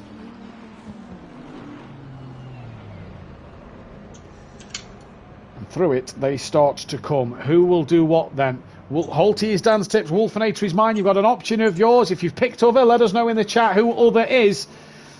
But for round 16 of the season, we're about to go green and go. And it is green and go. It's a drive-through this time for Leon Fernie, so he's already ruined his race start. Bryn's alongside him into Tier 1. Backs out of that one. Leon Fernie, a little wiggle coming through the first corner. Bryn second. Dean stays third ahead of Smithy, who's got Phil. The two Lamborghinis going side by side as well. Smithy and Phil side by side. There is Holty, who's got the better start over Wolfenator. Where is the Wolfenator? He's just dropped down the pack a little bit compared to Holty. Got the better getaway. Kelly as well, he's dropped down the pack. He's towards the back of it. Louis Allen on the grass. All the drivers coming up towards the first chicane now through turn 3. All looks pretty clean. There was a yellow flag waving, not sure why. Everybody's got away clean here. And it's Leon Fernie from Bryn into the first chicane as they all come steaming through, Dan. Good clean start. Yeah, all relatively clean and sensible at the minute. I think Kelly's just did not have the good start and dropped down the order. He's got Louis, Pepe, all with him at the back of the pack. But Holty and Argent, the biggest mover out of all of them from back of the pack, pretty much up into the... that's Shane facing the wrong way. Once again, Shane's race is going from bad to worse tonight. It's not looking good for him. It's not looking good for him at all. Don't know if he got a tap or not. That as well is a Dean Wasocki facing the wrong way. Was just about to see his progress, and Dean is facing the wrong way. As Holty caught Dean. Holty's contact from Kelly. My cameraman's decided to not pick them up. There we go. They pick them up now. So did Dean get contact from someone? I wonder if Holty got caught out with Dean having to avoid him there. Yeah, Holty all over the shot there, but meanwhile, Leon Fernie long out into the distance. Bryn has lost the place to Smithy. Smithy's in second. He's in second on the track. He got his first race win, drifts it into turn 2. Leon Fernie's a net first, Dan, because Leon Fernie has got that drive-through penalty to his name. He's got to clear it in 2 laps. Smithy second from Bryn. DJ Phil, Welshie. Argent's up to 6th. Then it's Stove, Slough and Green Wolfenator. Daz Automatic, KLF. Holty, Louis Allen, Pepe, Shane and Dean Wasocki back going, but way down the order. Way down the order indeed, but they'll start to work their way through. It's an hour-long race, so they've still got plenty of time still to go. Meanwhile, Bryn is starting to pressurise Smithy into the chicane, but Smithy, not bad an eyelid. He stays strong, and through he goes. Welshie hop, skip and a jump over the top of the chicane, and this gives Argent an almighty run and gets past Welshie over the brow of the hill, and Argent now up into P5. Bryn as well has got Smithy done on the brakes into the second chicane, so Bryn's now back up into second place. All happening at the moment. Stealth has still got Green Wolfenator behind him. Daz Kelly's had a moment at the second chicane. Shane and Pepe also off. Yeah, all these guys all over the place at the minute, not the tidy first lappers. Meanwhile, Slough has missed his brakes and goes into the hairpin, and I don't know if he's even made the corner at all. He has got going again just as he comes out in front of Holty. Slough just missing the chicane completely. Yep, Holty going side by side with him, as is Louis Allen, and we just jump on with Stealth, who, I don't know what he's done there. He cut the corner a little bit. His track limits are going to be popping up on his screen now. Daz has a run on Stealth Slough as they're coming down towards turn 1. And Shane's got a run on Pepe in the background. Daz can't get past, so he's going to look up the inside of Stealth Slough. Stealth defends that line, though.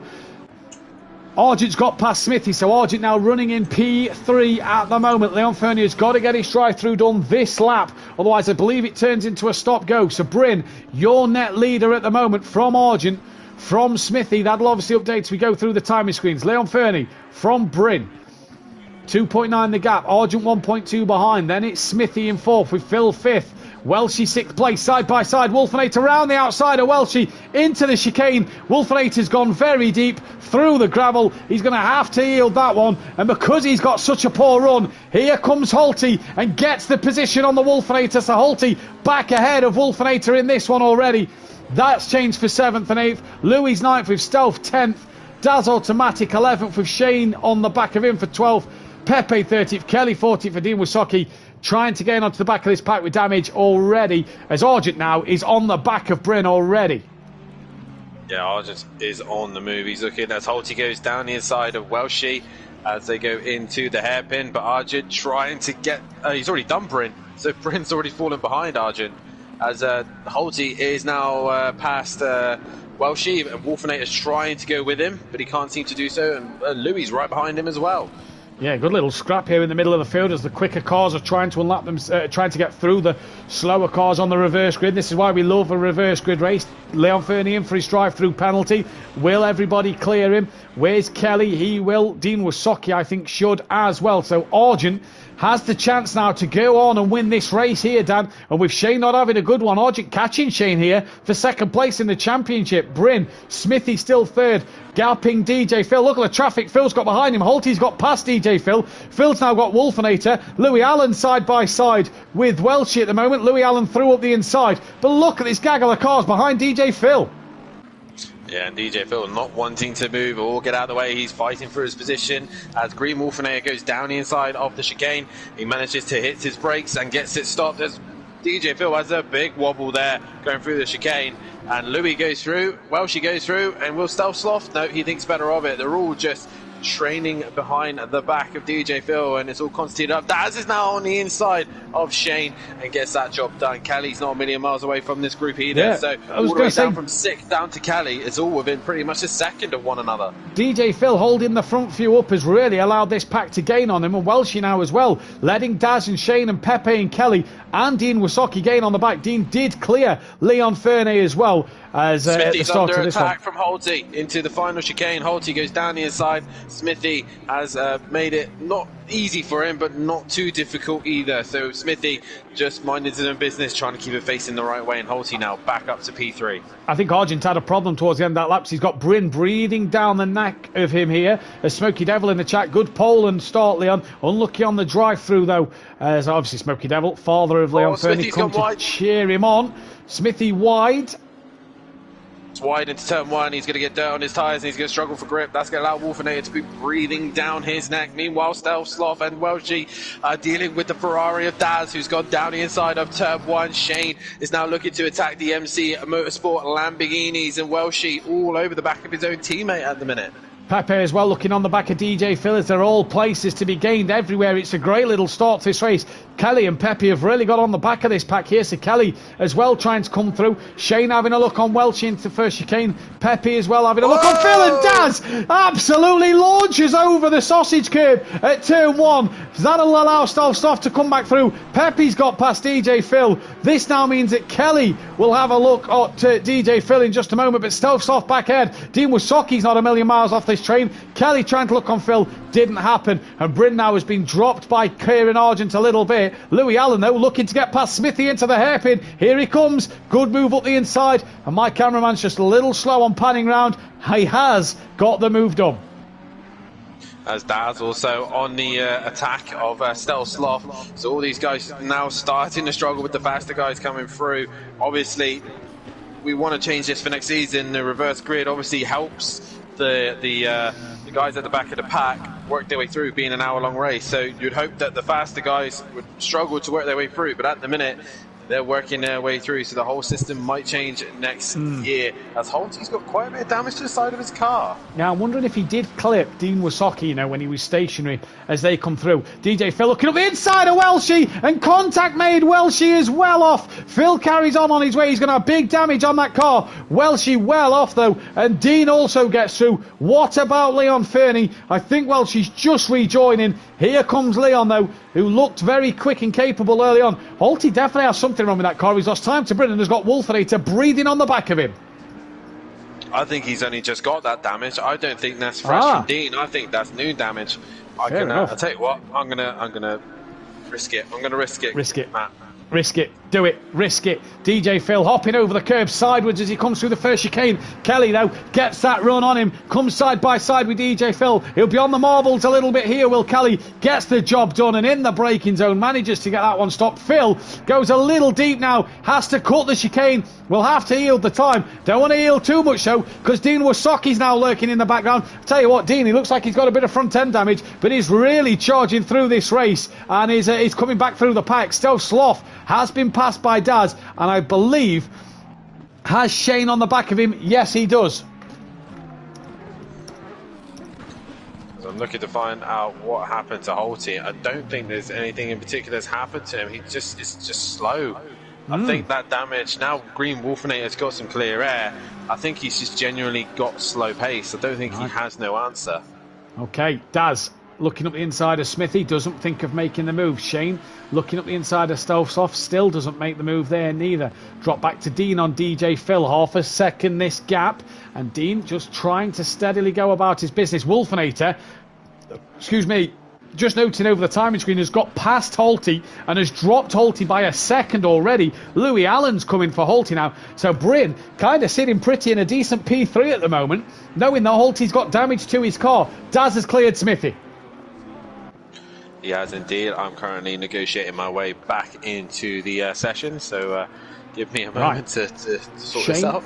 Shane on the back of Stealth, still waits patiently. Dean trying to get on the back of DJ Phil, sitting patiently as well. Bit of a wiggle though, too much curve for Dean out that first chicane. Holty gaining on the Wolfenator in this middle sector. Did Wolfenator have a moment like he did earlier on? Cameraman keeps up a bit better this time. Bryn 3 seconds up the road. Argent checking out 5 seconds up front. Louis Allen 3 seconds behind Holty. So 3 in front of Wolfenator, 3 behind Holty. And Holty and Wolfenator together again. And it's kind of turned in what was a Shane Holty battle into a Wolfenator Holty battle. But it's a shame it's not for the championship. Holty getting one hand on this.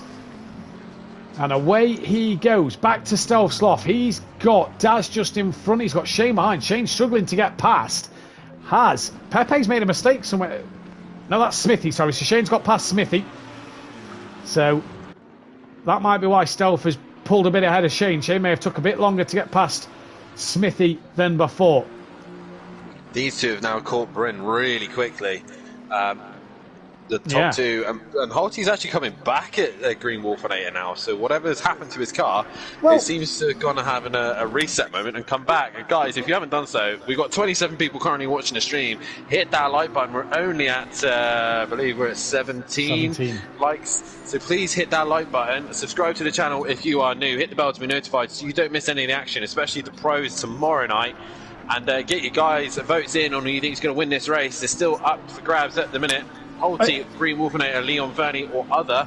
And at the minute it's going the way of Holty with 16 votes. Here's a thing for you, Dan. You remember race 1? Argent all over the back of Holty at the start of the race. It took Holty what seemed to be a little bit of time before the car came to him. Is Holty just having another slow moment where the car's now maybe just coming back to him? Wolfenator now right on the back of Bryn, 85. We've not seen the best of Bryn since early on this season.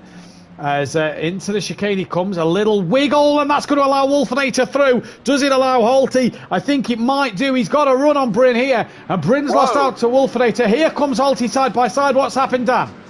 I thought I saw a car flying in the background, but obviously not, so ignore me. Bryn hangs on to that place over Holty here, and back down the order. Stealth gaining on the back of Daz Automatic at the moment. Well, I think Daz has had a mistake, and that's allowed Stealth Sloth to get a little bit closer. He's also carrying damage on the side of his car. I know for a fact that's fresh because I've just come back into the lobby, so it's only happened in a recent time. But Wolfenator now clearing Bryn. Bryn now being held up, or holding up Holty, which is allowing Louis to slowly work onto the back of the Bentley. It does indeed. That Bentley just doesn't seem to have something in this second race. It does seem to have lost a little bit in this second one. As Bryn doing a fantastic job so far. Back down to the Stealth Sloth. Shane battle Bryn's teammate. As Smithy in the background's got Pepe all over the back of him. And here comes Stealth, trying to attack Daz and trying to defend from Shane. Sorry, I was having a brain fart as Holty's right on the rear wing of Bryn right now.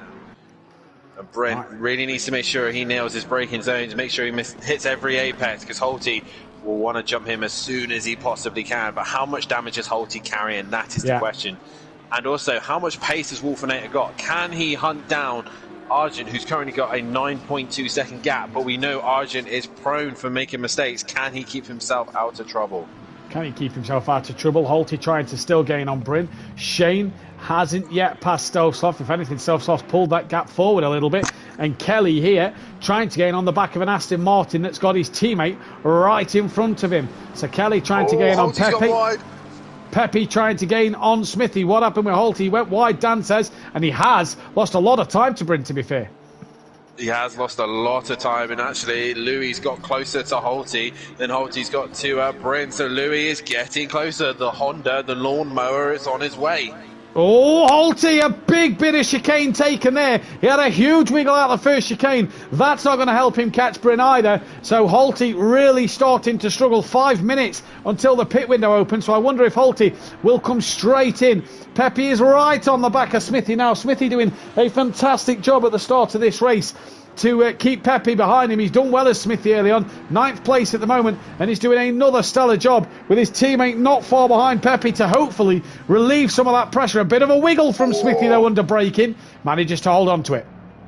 He's in the middle of an audio sport sandwich right now, and right now, which driver is going to come in first? Probably KLF. He's carrying damage, but Pepe really hustling the back of Smithy now. Smithy holding him up beautifully as KLF is looking to catch him up. These two very much like Zolder, and they are fighting it out for the race win in the wet conditions. Smithy has gone side by side with Pepe. They rub doors. They keep it relatively clean as Smithy gives him the racing room. They head to the final chicane, and here comes Kelly right behind Smithy. And who's better on the brakes into that final chicane? They still stay side by side, Pepe and Smithy. Pepe just pulls a little bit more in front now. And is that the cue for Kelly? Go by me, says Smithy, I wonder, because KLF now charging through in the slipstream of Pepe into turn 1, and Smithy gives him that place. All the race 2s typically 1 stops, or does tyre deg too much for that? They are typically a 1 stop. I think we've only had Zandvoort where the tyres, you know, certain tyres was a little issue on tyre deck, but it is normally just a 1-stop race at the moment, we have found. But obviously we're learning the game ourselves as admin and stewards and hosts, so we might pick up things in the past that we may have set wrong or right. So anything can happen in the future. Rain next year is key. Rain will be coming next year, so keep your eyes out for that one. So we're having real life forecasting again. I think so. I don't see why not. Bring it back. They've had a season to play and a season to learn the game. Let's get back to the real life forecasts. Snow at Spa. Yeah, definitely so. Oh, Bryn's had a moment. I was just clicking to Bryn. Yeah, can't see him. Cameraman's not picked him up. Wolfenator, Holty, Louis Allen's through. Is Bryn now away? He is. He has got going, but Daz is a lot closer now. He's within a couple of seconds. Meanwhile, Pepe is still under pressure from KLF, who I think is not going to get bored of looking at the back of that car. No, he'll be able to paint us a pretty picture of it by the end of tonight. Will Kelly... Oh, is he actually... He's alongside. Yeah, he's alongside out the hairpins. We've missed that. He's alongside. In fact, he's in front at the chicane. So Kelly, good move on Pepe. Up to P10 then for him. Carries on. Shane's right on the back wind of Stel Sloth, and he's looking for any opportunity into turn 2. Can he get a better run into 3? Ooh. That is the question. As just in front of him, Daz was going sideways again. Leon Fernie, apologies, just got to the outside of Dean at the chicane. I think they just tapped doors a little bit. Dean's hung on to that position for the time being. Here comes Shane. No, he's right on the back of Stel Sloth. Stel Sloth looks like he's had a better turn 3 though than Shane as they head towards the chicane. This is your closest fight at the minute on track as Daz bounces over the curb once again, but Holty started to get reeled in by Louis again. Just watching this one, Louis Allen really starting to pick this up. Pepe's coming back. I think he goes around the outside. Sorry, Pepe's just made a move on KLF around the outside of the chicane. Kelly's coming back towards the second chicane, and looks like Pepe gets the job done. Kelly thinks about it, but hasn't got the braking confidence to go side by side with the Aston, and the Aston is very good on the brakes. Smithy just in the background of all this, just having a little watch by the list of things, but these two having a cracking fight right now. Looks like Holty's got that middle sector down as Holty pulls that gap out to Louis Allen a little bit. Dean Wasocki as well starts to Fernie, it says on the timing screens as well, as Kelly to the hairpin. Does he get that run he wants? No, he doesn't just yet. Actually, I think he might do. You know, Leon Fernie had a better run than Pepe through the hairpin. Here comes KLF once more. He did get a good run up the inside into the chicane. Pepe gives him plenty of room. Kelly is now ahead, and it's back in front. So ebbing and flowing, as Kelly would like to say. Oh, Louis caught right on the back of Holty. Whatever Holty's done in turn 1, it is now 3 times between the Honda and the Bentley. This is for 3rd place, and Louis once again looking for a 3rd place position. He bounced on the curb, he's ruined it. He's managed to keep hold of it from putting it in a wall, but all that time has been lost by Louis Allen there. And what a shame. Stel Sloth, Dan, on the back of Daz Automatic, 0.4 of a second. Stel Sloth having a cracking second race. Yeah, he is indeed, as Daz Automatic still trying to keep the Lamborghinis behind him. as Lewis Allen, someone supporting Lewis Allen, I think, for the race win for this one in the chat. Diego, I'm going with Diego. Yeah. My English isn't Right. Daz. On the grass there a little bit. Stealth Sloth's lost time through sector 1. 2, Daz, and Shane's caught him. Pit window's open. Holty straight in. Now that does not surprise me. Another man I expect to see in straight away is possibly KLF Dean Wasocki. Yes, indeed. Louis carries on through. So does Bryn. Daz has got Stealth Sloth breathing down his neck. Daz, I think, is coming to the pits. Yes, he is. Stealth Sloth misses his brakes and Shane comes in with it. And I think Shane got caught out by the braking of Daz as they come into the pits. And I think KLF into the final sector now. Will he go straight to the pits? No, he's staying out. Yeah, he's going to carry on his way. The last man I think will come in is Dean. He had damage to the front of that Bentley. Shane's in with Daz. Shane had a bit of damage as well, didn't he, from an earlier moment. So Holty in, Daz in, Shane in. Pepe came in instead of Kelly. So that is interesting to see. So it's Argent from Wolfenator. That gap between Argent and Wolfenator, by the way, has gone up. So interesting to see there between Argent and Wolfenator. Welshie, by the way, has been lapped here already. So Welshie struggling in this second race. Argent, good commanding lead at the moment. Kelly and Smithy, though, cruising away at the moment. Leon Fernie is gaining on his teammate DJ Phil. He is indeed, and this is a great opportunity to say, guys, if you haven't done so, please hit that like button, subscribe to the channel if you are new, and hit the bell to be notified so you don't miss a thing here at SimPlay Motorsport. Tune in tomorrow night where possibly it will be maybe either PN or Matt, depending on how PN is feeling, in the commentary box for a pro, as they will hit the track at Zolder for the next round of their season. And make sure you tune in on Sunday night as well, as the F1s will make a return to the track as we head to Mexico for the third from last. Yeah. Third from last round of the season. Only a couple of rounds left. Mexico, Brazil, and then Abu Dhabi, and then that is your F1 season at a wrap. James, though, with a baby arrived, will he not be able to race for the rest of the season? That is the question. Really chucks it to Jamie, that one does at the moment, doesn't it, if he can't race the rest of this season. DJ Phil and Leon Fernie gaining on Smithy just in front. None of the top drivers have pitted at the moment. We're just on board Leon Fernie, watching him gain over his teammates so far. Smithy breaks into the chicane, DJ Phil does, Leon Fernie does, so they all carry on their way. Welchie and Dean Wasocki into the pits. So all the leaders stay out. Holty, 22 seconds off the back of Leon Fernie, DJ Phil, as they are about to go side by side into turn 1. And I think DJ has let Leon Fernie go. He has. He has indeed. Pepe actually made quite a bit of time on Daz. Daz gone through the chicane. Pepe's just exited the chicane himself. So Pepe's actually made some decent time. He's split Shane from Daz as well. So Pepe was actually quite a bit behind these guys. Oh, Shane on the brakes, just managing to keep the Lamborghini under control. So Pepe had a very good pit stop there. He did have a very good pit stop. The other two must have had a bit of damage. Stealth Sloth, I've noticed, is lapping Daz Automatic at the moment. So that is how far up the grid Stealth Sloth is. As we go to Argent Wolfenator, they carry on their way. Louis Allen does as well. What is Bryn going to do? Shane's pitted. Bryn now comes straight in. Now this will be interesting to see. Bryn in relation to Holty was about 8 seconds the gap. What damage did Holty have as they come into the pit? Stealth Sloth comes in as well. Good tactic from Stealth that. He had a few cars around him that was back markers. He's got them out the way. He's let them carry on with their races. Welch and Dean have finished their stops. Kelly then I'm expecting to come in and is still going to carry on his way. So interesting tactic this from Kelly. Well, he's got clean air at the minute while everyone else is too busy tripping over one another or trying to get themselves into a clean area. He's just got the clean space. He doesn't have to move or get out of the way of anyone. He has got no issues whatsoever. The only issue he might have is that as he goes into turn 1, Welshie exits the pits, and that's a car for him to lap. So at the minute, Kelly is in a zone where he can just focus on his lap times, focus on his pace, while meanwhile Daz, Shane and Pepe are all going to be battling it out currently at the minute for 11th, 12th and 13th. But it depends how much damage Kelly has to repair.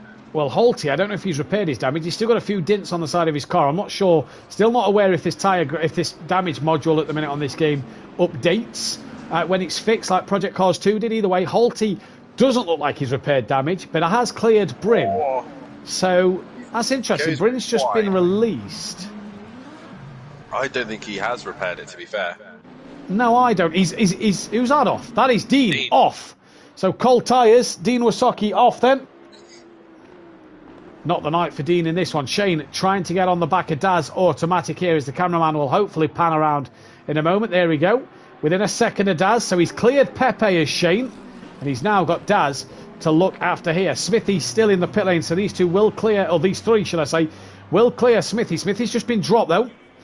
So he will be on his way.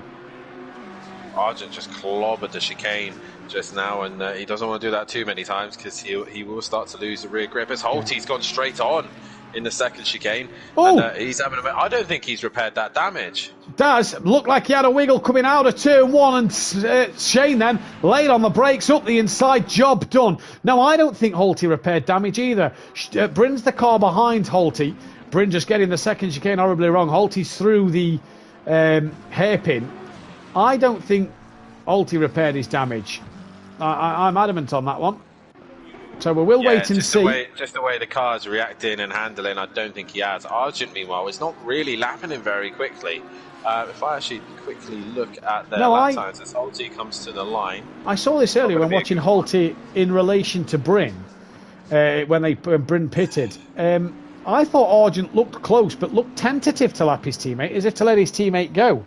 If Holty's not repaired the damage, Holty could be in trouble. Is Kieran... Wolfenator is in. Is Kieran reluctant to lap his teammate, knowing that his teammate a lap down will not be able to push? Kieran's still got a pit yet, let's not forget. So Holty will unlap himself the minute Argent pits. In fact, here goes Argent now. Yeah. Holty's let him go. Meanwhile, these two are in the 32s, by the way. So wow. Holty's best is a 31.1. The last lap was a 32.2. And also, Argent, a 32.1 was his last lap as well. So these guys not really running the pace we would have thought. Meanwhile, Wolfenator into the pits. His best is a 30.2. Obviously, last lap was a 40.9 due to the fact that he came into the pits. But Wolfenator has been lapping better. Louis, at the minute, the other top three driver, he has had a moment last lap because he's in the 33s. There we go. These guys not really in the pace we thought they would be in. Leon Fernie comes into the pits. DJ Phil carries on his way. Holty some 13 seconds behind DJ Phil. Keep your eyes on Bryn and Holty's gap then. That'll tell us what damage. 32s from Holty. That clearly states that he's not repaired any damage there. Dean 2 laps down on the field. Welshie 3 laps down. It says that'll be a lap when Argent pits. No doubt he'll be on the same lap. Oh, Welshie all sideways through turn one. Well held, Welshie. But you don't get points for that here, unfortunately. Right, that was DJ Phil just passing Wolfenator. So Wolfenator, Dan, is, if Holty was 9 seconds behind DJ Phil, well, Wolfenator has just come out ahead of Phil by some margin. No, he hasn't. Sorry, he's behind Phil. Apologies. Holty's not cleared Wolfenator. Wolfenator is in 5th. Yeah, no, you're right. Apologies. Ignore me. So what's the gap? Holty to Wolfenator then. Louis Allen comes in. So he's in the pits. 7 seconds. My question is, what's the gap between Argent and Wolfenator going to be? Because Argent's still going around, still got to clear these traffic. Yeah. Yes, he's still got 12 minutes still yet to make his pit stop. But he's having to clear these traffics. Yeah. He's having to fight guys that he shouldn't really be racing. But either way, he's staying out there as Kelly is coming towards the final sector, and he now decides to pit. Yep, so Lewis in the pits, Kelly in the pits. Leon Fernie's just been released from the pits. So will this give DJ Phil the opportunity to come out and complete his stop? 11 minutes still to go before drivers have to finish their mandatory pit stop then. In comes Kelly and Louis.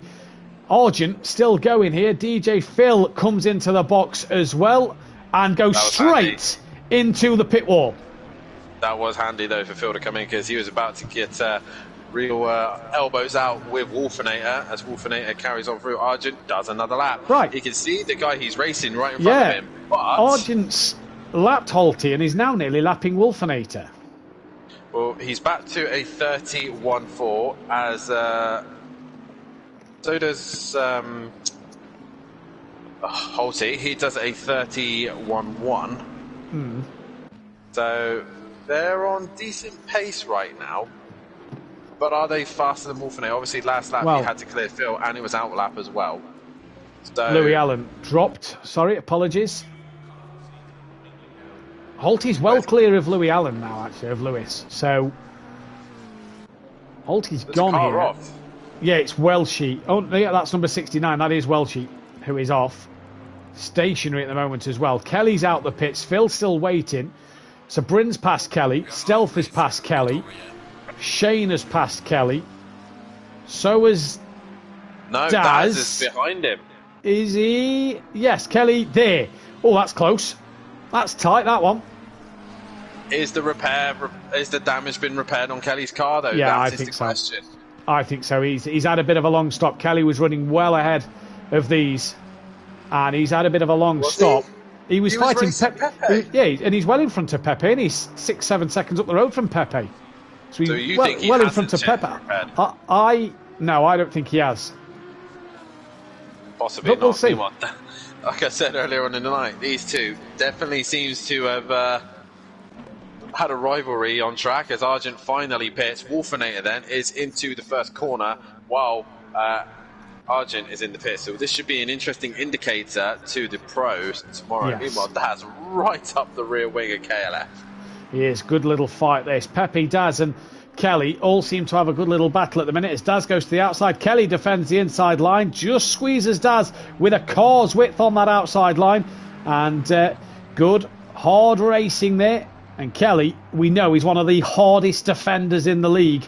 And Daz has got to be quite smart to outwit Kelly. Look at that there. Daz just seemed a bit quicker in the straight line than Kelly. I wonder if that's because Kelly maybe didn't repair damage, just as possibly a slight bit of aero damage affecting the aerodynamic performance of this car. Possibly so, and what he'll want to be doing right now is backing Daz into Pepe and making him think about something else rather than himself. Right, Yeah. Argent has gone green, whereas Wolfinator, he's in the hairpin, so Argent should easily have this done, but Yeah, he so- now needs to keep it clean and consistent towards the end. Good overcut. Argent's just come off his limiter as Wolfinator's not even broke into the final chicane yet. So the gap was about 11 seconds when Wolfinator pitted. Well, that gap has gone up some margin. Daz is off the track here at turn 2. Daz is deep off the track. That is Leon Fernie who's gone through. Smithy goes through. DJ Phil nowhere near, but Daz down in 10th place. Well off track here. He's struggling to get it going by the Yeah, sounds of things. oh, He's he's gone at- back to the pits. Wow. Has he had a puncher or something? Alright, investigation time. Investigation time. Right, so Argent comes through sector 1. What is the timing beam to Wolfinator? That's the question. That gives Kelly such a breathing space. Welsie is also in a wall through turn 3. His night has gone from bad to worse as well. Wolfinator to Argent, 14 seconds. So Wolfinator actually lost 3 seconds due to Argent going so long here. But Daz will have a 2-minute window to wait as well. Dean Wasocki is now on the same lap as Daz. Whoa! And we'll be coming through. What happened? Oh my god! Oh my god, Daz, I'm gonna have to clip that. Wow! Oh my god, man, I'm gonna have to show you. Oh my god, that is brilliant. He's basically gone into turn 2, hit the curb too hard, and he's done a full Dominic Toretto. Off the ground he goes, and into the gravel trap he went, and I think he ended up getting beached as well. Right, Welshie having back problems again. So if Welshie retires, his back is still playing up. So that will explain Welshie then. Dean has passed Daz. So Dean up to 13th place. Daz, I think, has just been dropped as we've just gone on him there. And can get away and back into this race, but has got some work to do. So it's Argent from Wolfinator, 12.4 the gap. 8 seconds behind Wolfinator is Holty, who I think is walking a wounded car. Bryn is in 4th place, driving a good race. So Bryn's pit stop, actually, he jumped Louis Allen in the pits. Stove Sloth is P6, so that's good for Stove Sloth at the moment. Shane 7th, trying to close him down. Has he? Oh, no. And these are the little bits that Argent needs to cut out. In the chicane, he just hit the chicane a little bit too hard, and the rear just wouldn't have it. And yeah, he's just lost a little bit of time to Wolfinator there. Lost 2 seconds just in that one corner. Tyre's still not up to temperature, probably still not up to pressure either. Shane 2.6, he was 2.4 now to Stove Sloth. Not seen the outright speed from Shane recently, just struggled at the moment. Pepe to Kelly, 1.1 seconds. What's that as they cross the line? Wolfenator now 10.8 off of Argent, so really has brought that gap down as Kelly just extends his gap over Pepe a little bit. Daz back out on track. But if we go to the timetables a second, Daz there just behind Shane. If we look at Daz, he's on lap 19. Dean is on lap 20, so Dean's a full lap in front of him. Although Dean's had a moment at the first chicane, so Daz could unlap himself from Dean here, and if Dean keeps having mistakes, could get through. Shane now on the back of Stealth Sloth. What a race. Poor old Daz there. So was he upside down then? Is that why he couldn't get going, or? I will show you in a second. Give me a minute. I'm working on sharing it. Right. Shane within that second of Stealth Sloth. Pepe to Kelly still 1.5 seconds. Halty losing time to the Wolfenator. 8.5 that gap is now. Welsh's returned to the pits.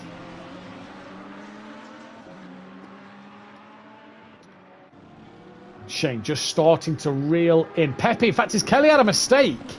Because Pepe's now within 0.5 second of Kelly.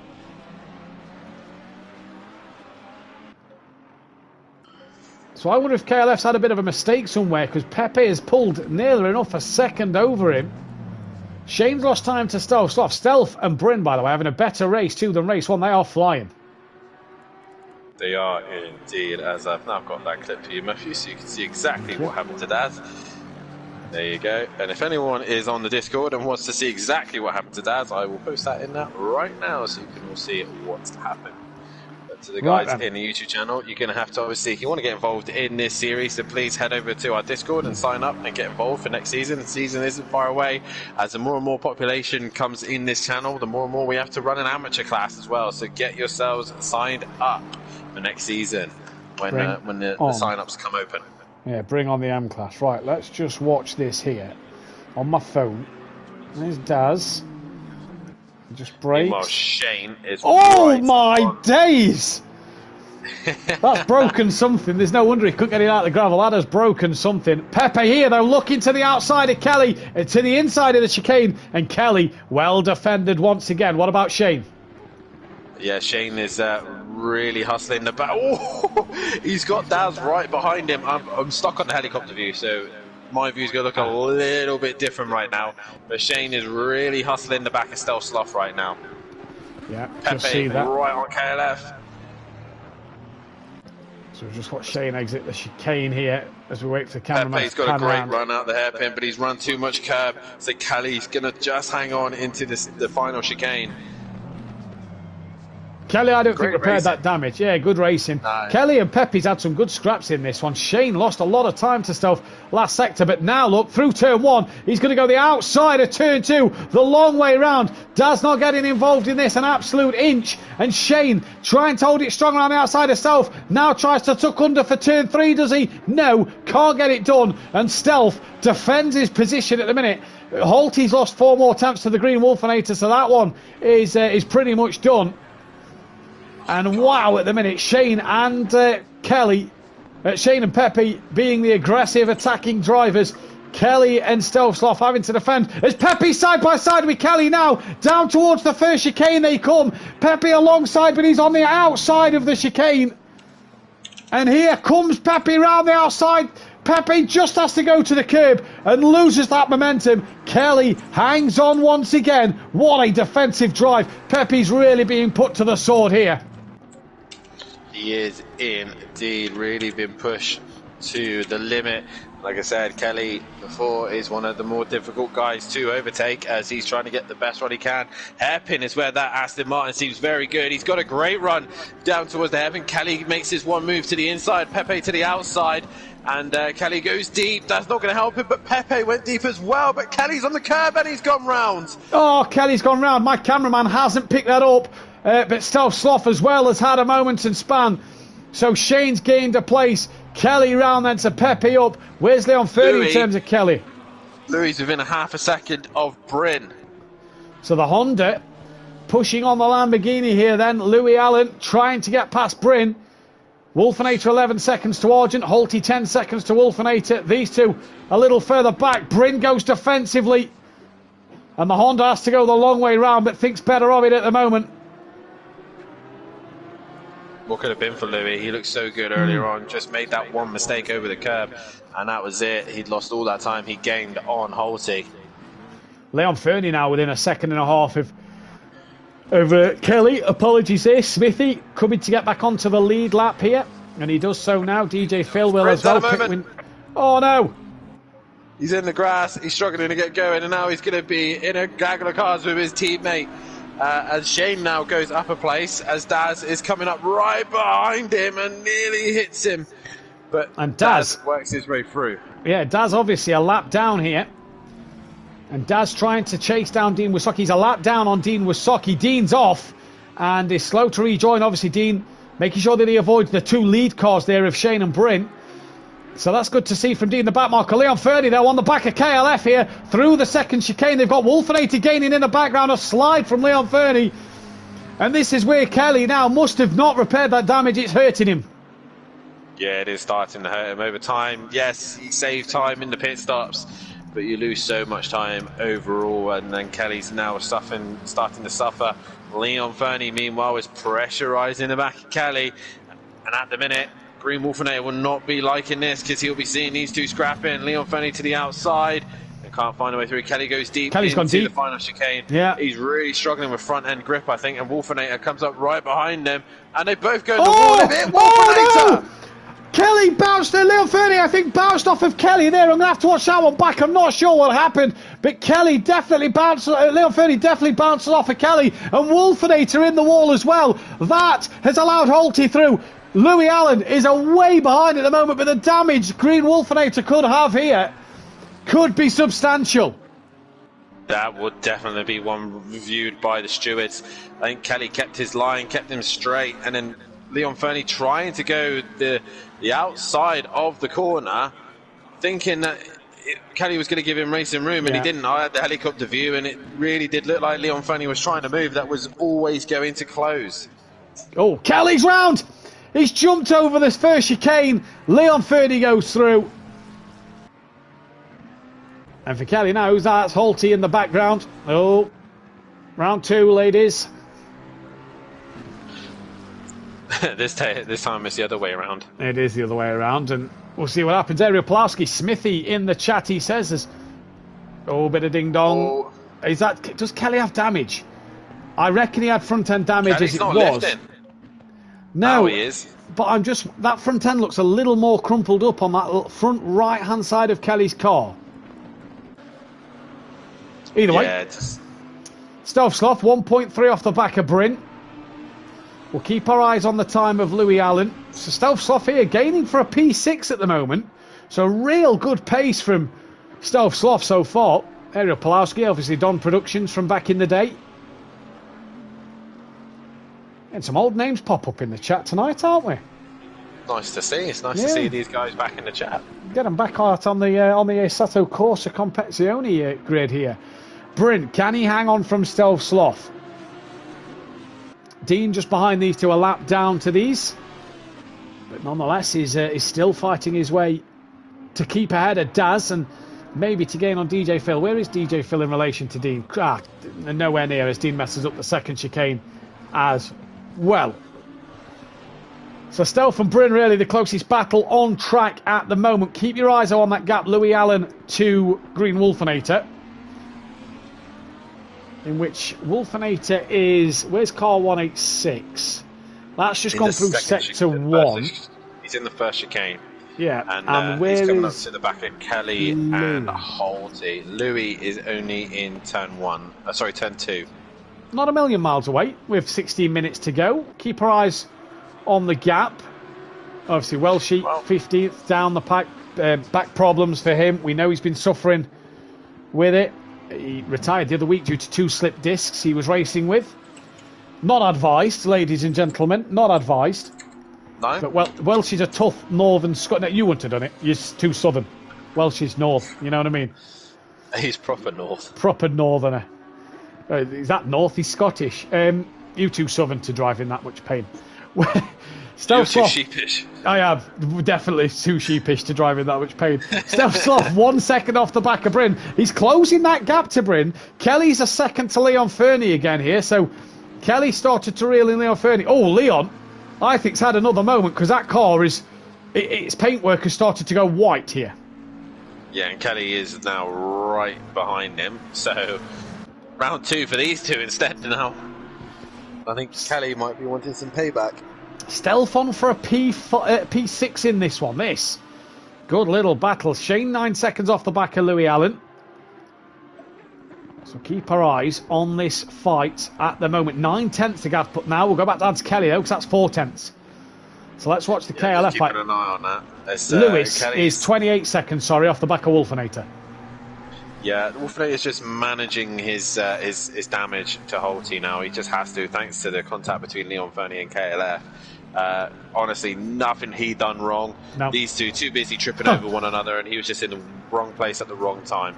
Kelly's catching Leon Fernie, roles reversed. Guess who's in the background about to lap them? Wolfinator. Wolfinator.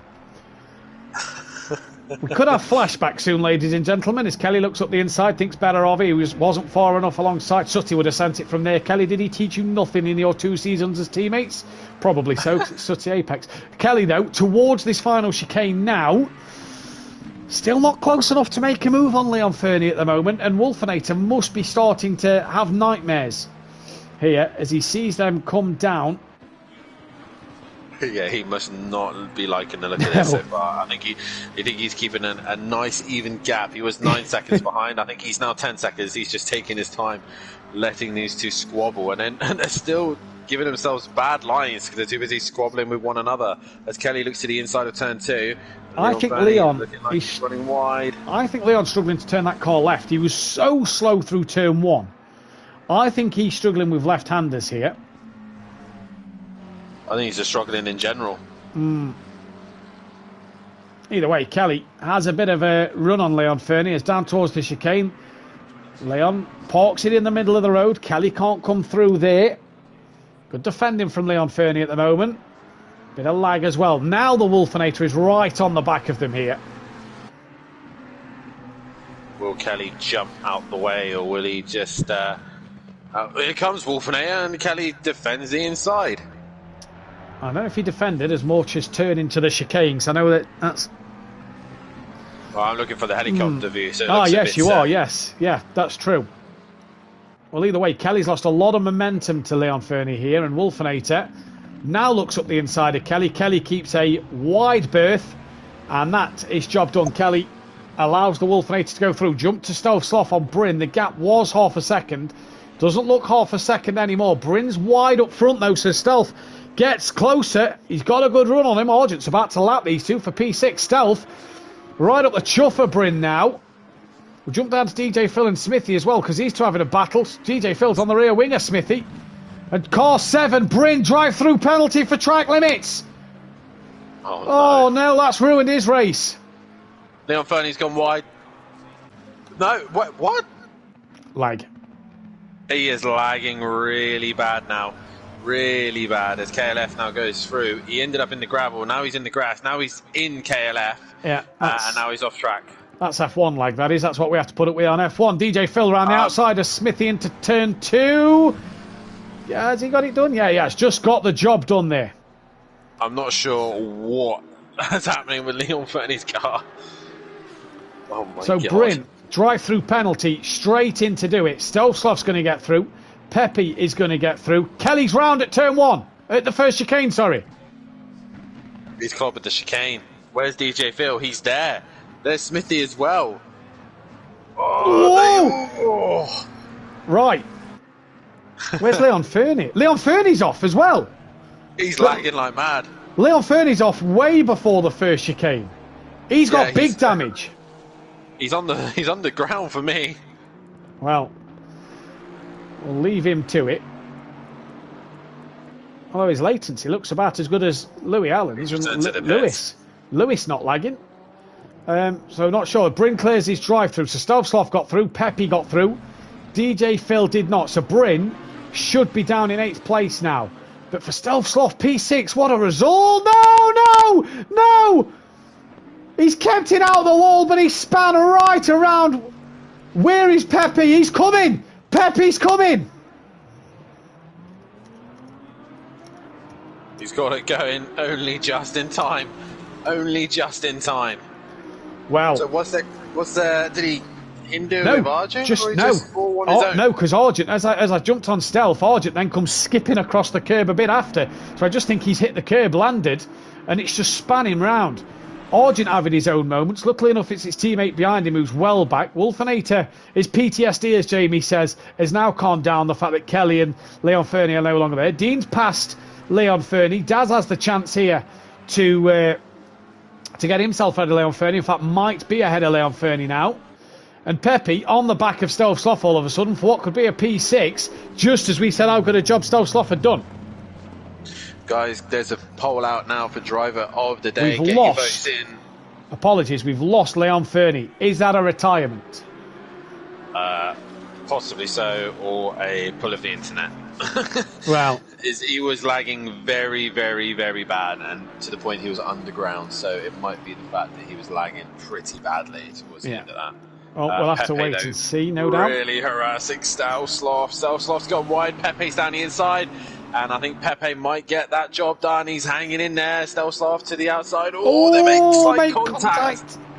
Into the marbles goes Stealth Sloth, and he's going to lose out to Pepe. Yep, Pepe is through then. DJ Phil has got past Smithy. Smithy's trying to keep ahead of his teammate Kelly.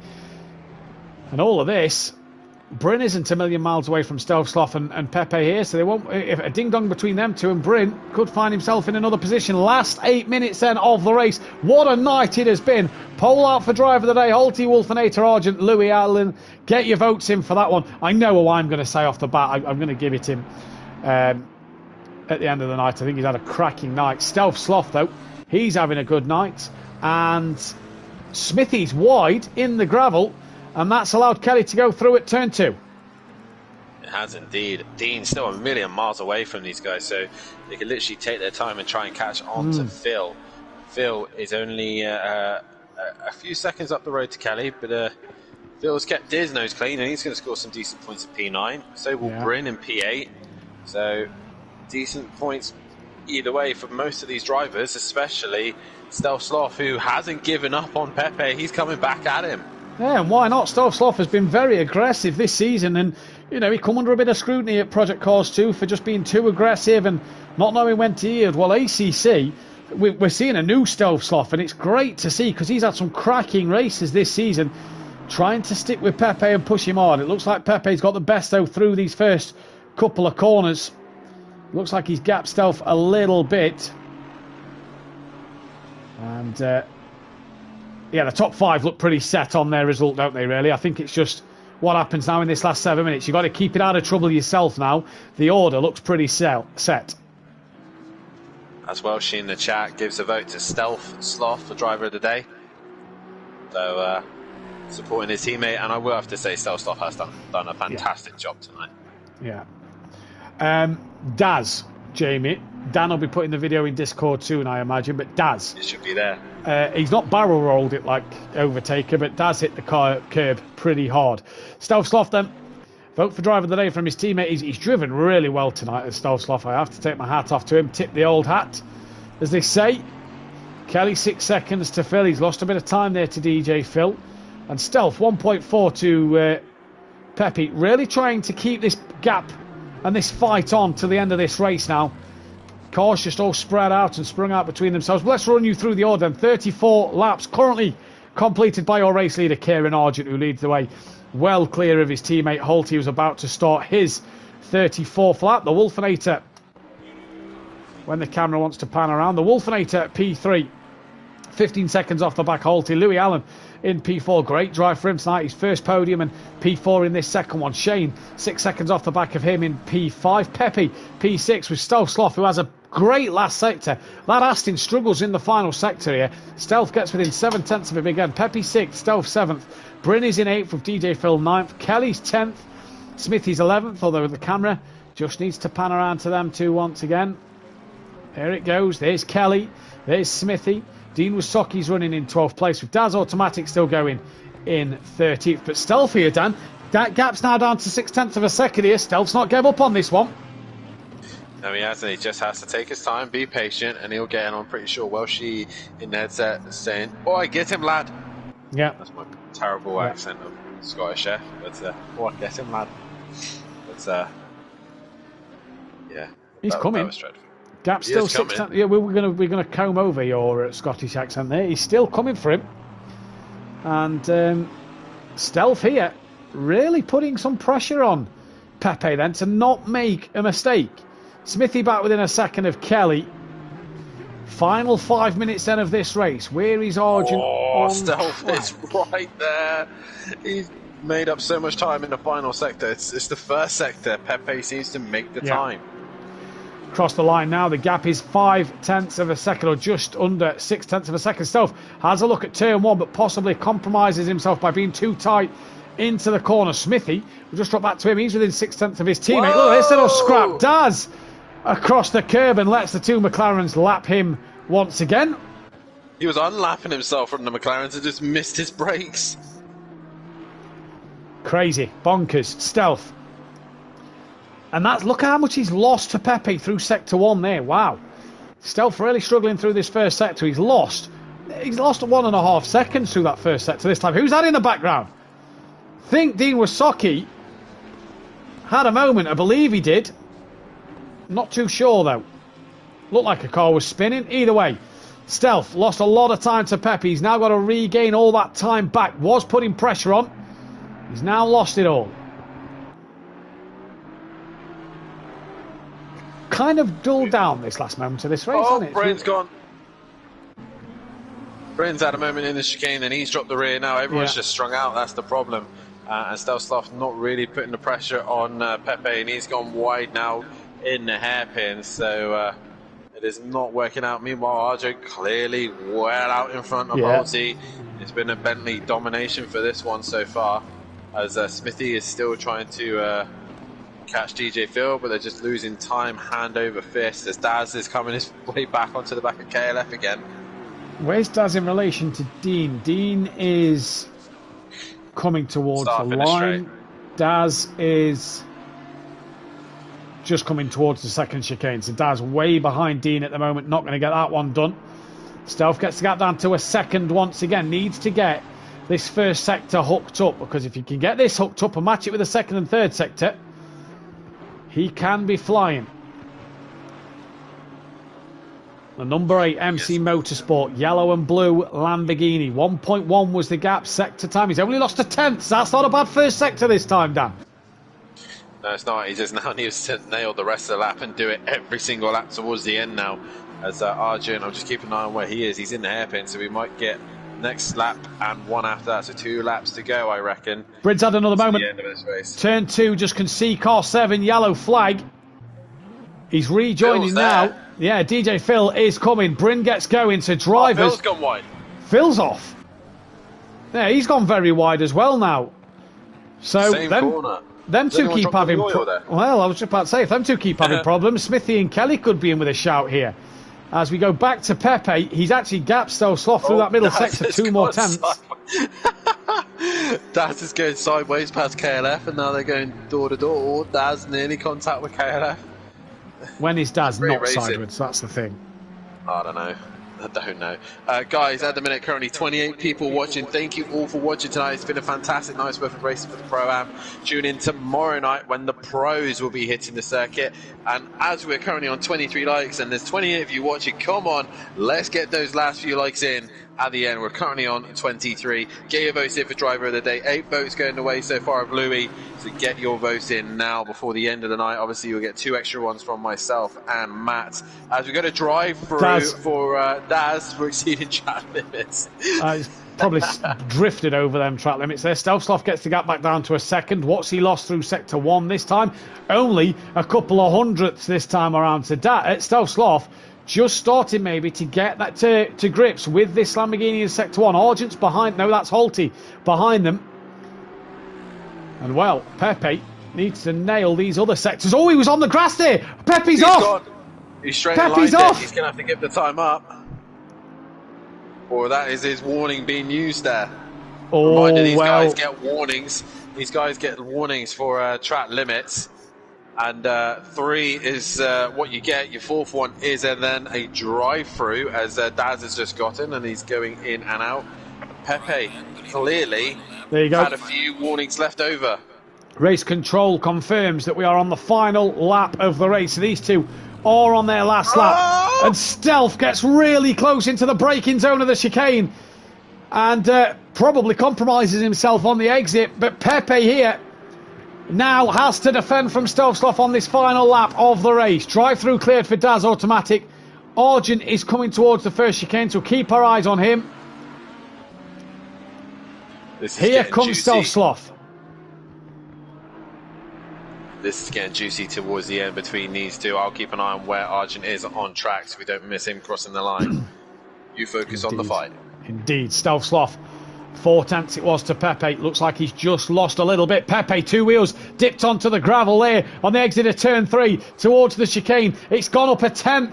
So Stealth Sloth still with him. But this is where Pepe had his mistake last time around. Looks like Holty has cleared Daz in the background. Holty looks like he's backed off for this fight as well. So he's letting this one progress. This is where Pepe had his mistake last time around. Cameraman pans round now. Pepe gets it stopped this time. And Stealth is coming. We will have to cut to Argent in a moment. Right, here we go. Let's cut to Argent now. It's been a dominant performance from Argent in this race. He took the race lead. He's dominated the race since then. We can watch Pepe because they're just in front. But Argent 22 gets a 3rd race win. It's done. Got on the curb. He's got on the curb, lost it, and lost all the time. What a shame. Holty then is going to come through for P2. A good night's worth of results for Holty. Probably first. one hand on the trophy. But Pepe and Stealth will also cross the line. A 6th place for Pepe. A 7th place for Stealth. Can't be disheartened by that, can Stealth Sloth. Great result for him. Daz as well finishing down the order. The Wolfinator comes into the final chicane. Not the race 2 he maybe would have wanted, but 4 podiums in a row. No podiums for Daz tonight. Great result for him. Louis Allen next. It's Dean next to cross the line. As Bryn actually has DJ Phil right on the back of him, just behind Louis Allen here.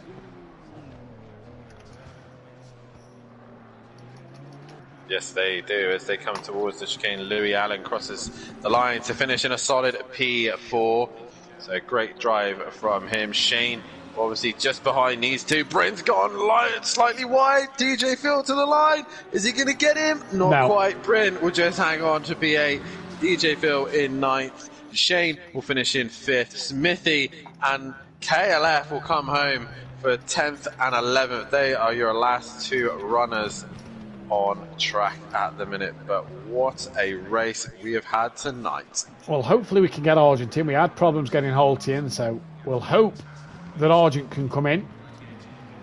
And Dan, we crown our first champions of the night and of the season.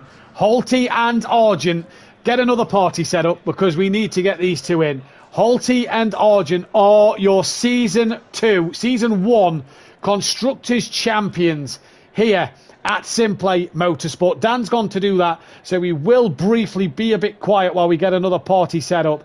We'll sort out these results and get them up to date for you as well.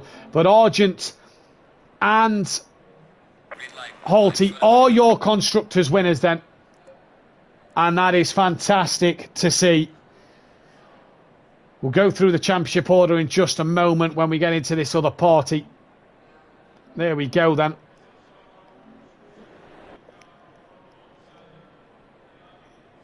Right, we're in. I believe we can be heard. Argent joins us as well. We hope Holty will join us. Right, Drivers' Championship then. 104 points left up for grabs. The gap is 64 points, Holty to Shane. That could be done next week, depending on who outscores who. Argent 78 behind his teammate. Only 14 behind Holty, though. Behind Shane, though. Wolfinator up to P4. He's trying to close that gap to Argent. Pepe P5 still mathematically in with a shout, but it is close to being at an end. Kelly cannot win the championship. He's P6. 24 ahead of Daz in P7. PN in 8th, lost a lot of points tonight for not being here, but he is still 27 clear of Smithy. Stealth Sloth P10, 2 points behind Smithy. Bryn 11th, DJ Phil in 12th. Dean Wisocki 13th place, pulling ahead, being caught by Louis Allen. Welchie 15th with Leon Fernie 16th, ahead of Dennis Newman and Hitman then. And as we said just a moment ago, your Constructors champions for ACC, A&H Motorsport, they have done it.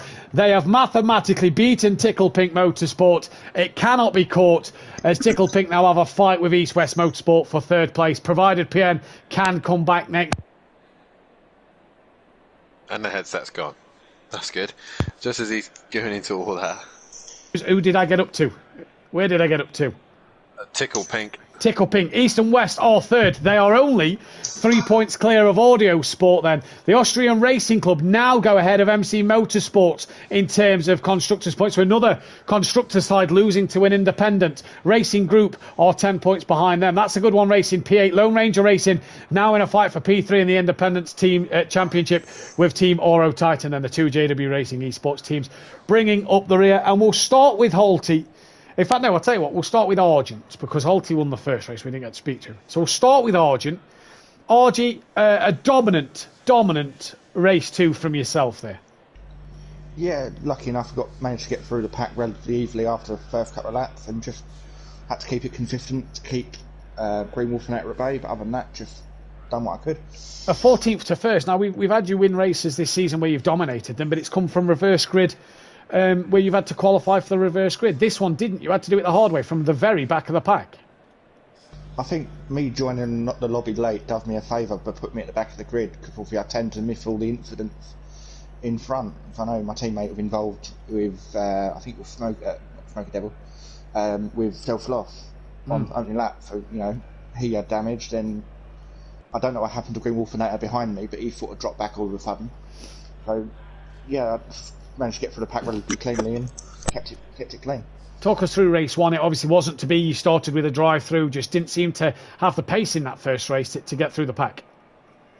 I think I had the pace, it's just I made a mistake overdriving the car in the middle of the race. I dropped it at the 3rd to last corner, the hairpin, and all the ground I'd made up on Shane and people in front of me, I lost again when I spun. So, you know, it's one of them things. Well, don't go anywhere. We want to speak to you in just a moment. Bentley has now 18 race wins, tied with BMW for overall race wins here at SimPlay. Holty, a 2nd place in this one, but a race win in the first. That's a great night for your championship. Yeah, definitely need to make up from last week. Lost too many points. I just needed to get another qualifying, get it on pole to get another point for that. Just try and get this gap as big as possible now to Shane. And you did just that. Shane's had a bit of a dismal night, and you have done exactly what you set out to do, really, which is to get this Bentley to the front. Yeah, that was it. And this is what I need. I needed to qualify on pole and then just get my head down and go. I had the pace, but I was just biding my time, getting the tyre, and it breaks up to temperature, and then just got my head down and went. Now, the race 2, obviously, just didn't have the pace of your teammate. Did you repair the damage in the pits? Because it doesn't look like you did. On our screen, don't know if you did, and the graphic just doesn't update like Project Cars, or talk us through your pit stop. Yeah, I was going to repair the damage, but it was like 1 minute and 40 seconds. It was like bodywork and suspension damage, and on such a short track, I'd be right down the order. I didn't really want to fight my way through it again in case I got any more damage. So I was waiting, trying to make my mind up what to do as soon as that pit window opened. And I just needed to get in there to get some clear air. Yeah. And I decided not to repair it and just stick with it. Well, it put you in a good position, though, because P2 at the end of that, it really did you the world of good. Yeah, I think I was in P30, which I was quite shocked about, because I was losing like 2 seconds a lap from what pace I can normally run round here. Yeah. And then obviously when I got into 2nd, I was like, how did I sort of in 2nd here?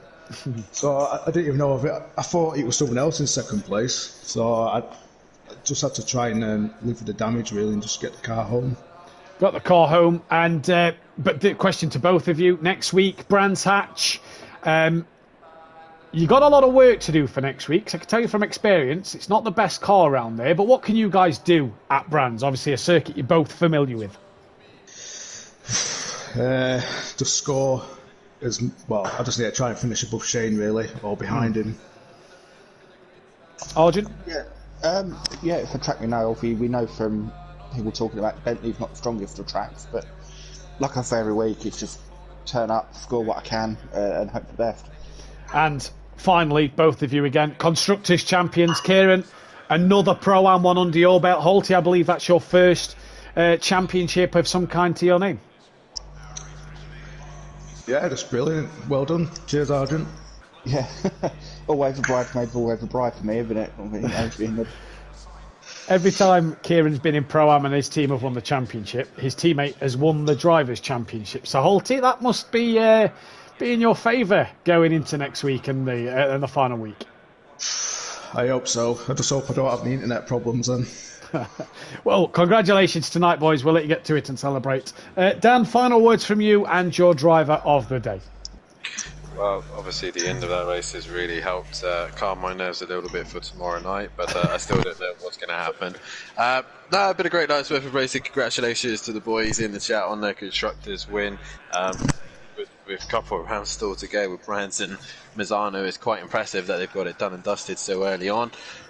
Again, like I said, good racing, a little bit chaotic here and there, but either way, it's been a good night's worth of racing. A reminder as well, guys, please hit that like button, subscribe to the channel, hit the bell to be notified. We've got 25 likes in the end, not a bad effort. We want to improve that for the Pro tomorrow night. Let's get at least 30 tomorrow night. Come on, guys, tell anyone, tell everyone, tell your dog, tell your cat, tell your pet turtle, tell everyone about SimPlay Motorsport and get them in here because we have some of the best racing you will see anywhere else. Pro-Am Constructors wrapped up. Who's going to win Pro? On the constructors and drivers, and the drivers still to play for. Can Holty hang on? My driver of the day, it's got to go the way of Louis. He's been so consistent tonight. Yeah. Very good drive. Both of these two had a couple of moments throughout the night, but Louis has been very impressive all night long. It's a commiseration to Wolfinator, but a big shout out to Stealth for a fantastic drive from himself tonight. Again, agreed. Driver of the day, Louis Allen. For me, as good as night as Holty has had. I think that Louis on his first podium and a fourth place, getting that Honda up places and maybe making people think of car choices for next season. I know I'm already looking at something Japanese for then. We'll have to see what that one is. So unless you know me, you probably know what the Japanese car is. But we are back live. Nissan, exactly. We are back live tomorrow night, 8 p.m. GMT +1 for the Pro action. We hope PN's better to be on comms tomorrow night. Otherwise, it'll be me bringing you the broadcast live, which is a shame because it's my last week of racing. I'll be here to bring you the commentary once again, Brands Hatch and Mazzano, but I will not be taking part in them due to work commitments in Switzerland.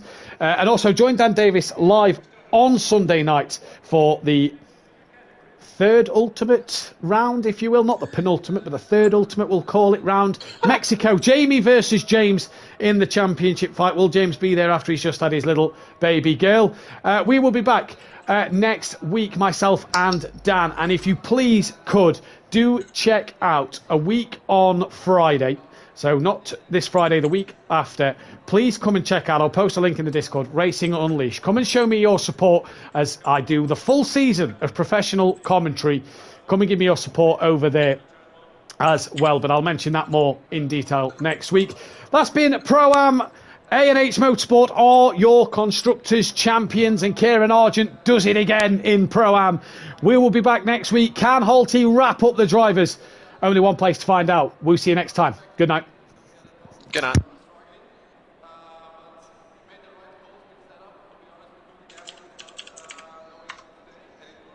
Right, going for a week, getting me dinner.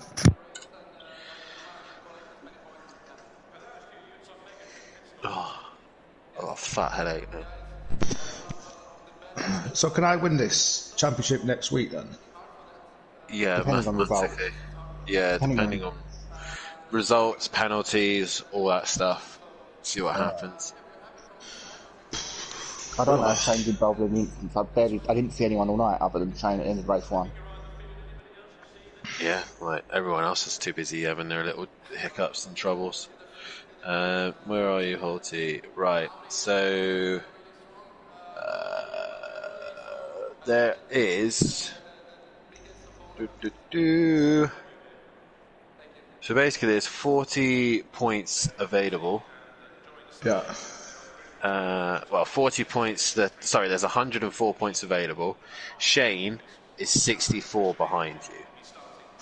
So you basically got to turn up and finish, I think, probably top 5 most races, and it's done, pretty much. Ooh, what's that Lamborghini like runs?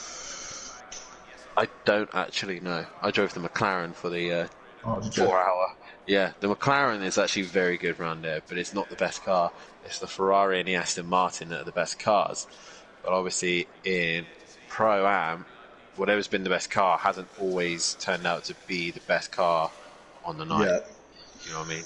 Yeah. You guys just dominated in the Bentley, full stop. So, you know, yeah. I think that's the problem. I think ideally we'd probably be better off being pro this season with pay for the Bentley, because the others have been up there but made mistakes. Whereas if one of us has got out in front, we've obviously gone on and won a race. Yeah. I will be honest though, the pace that you guys were doing would put you probably Near the back, if not at the back. Yeah, late, like back mid pack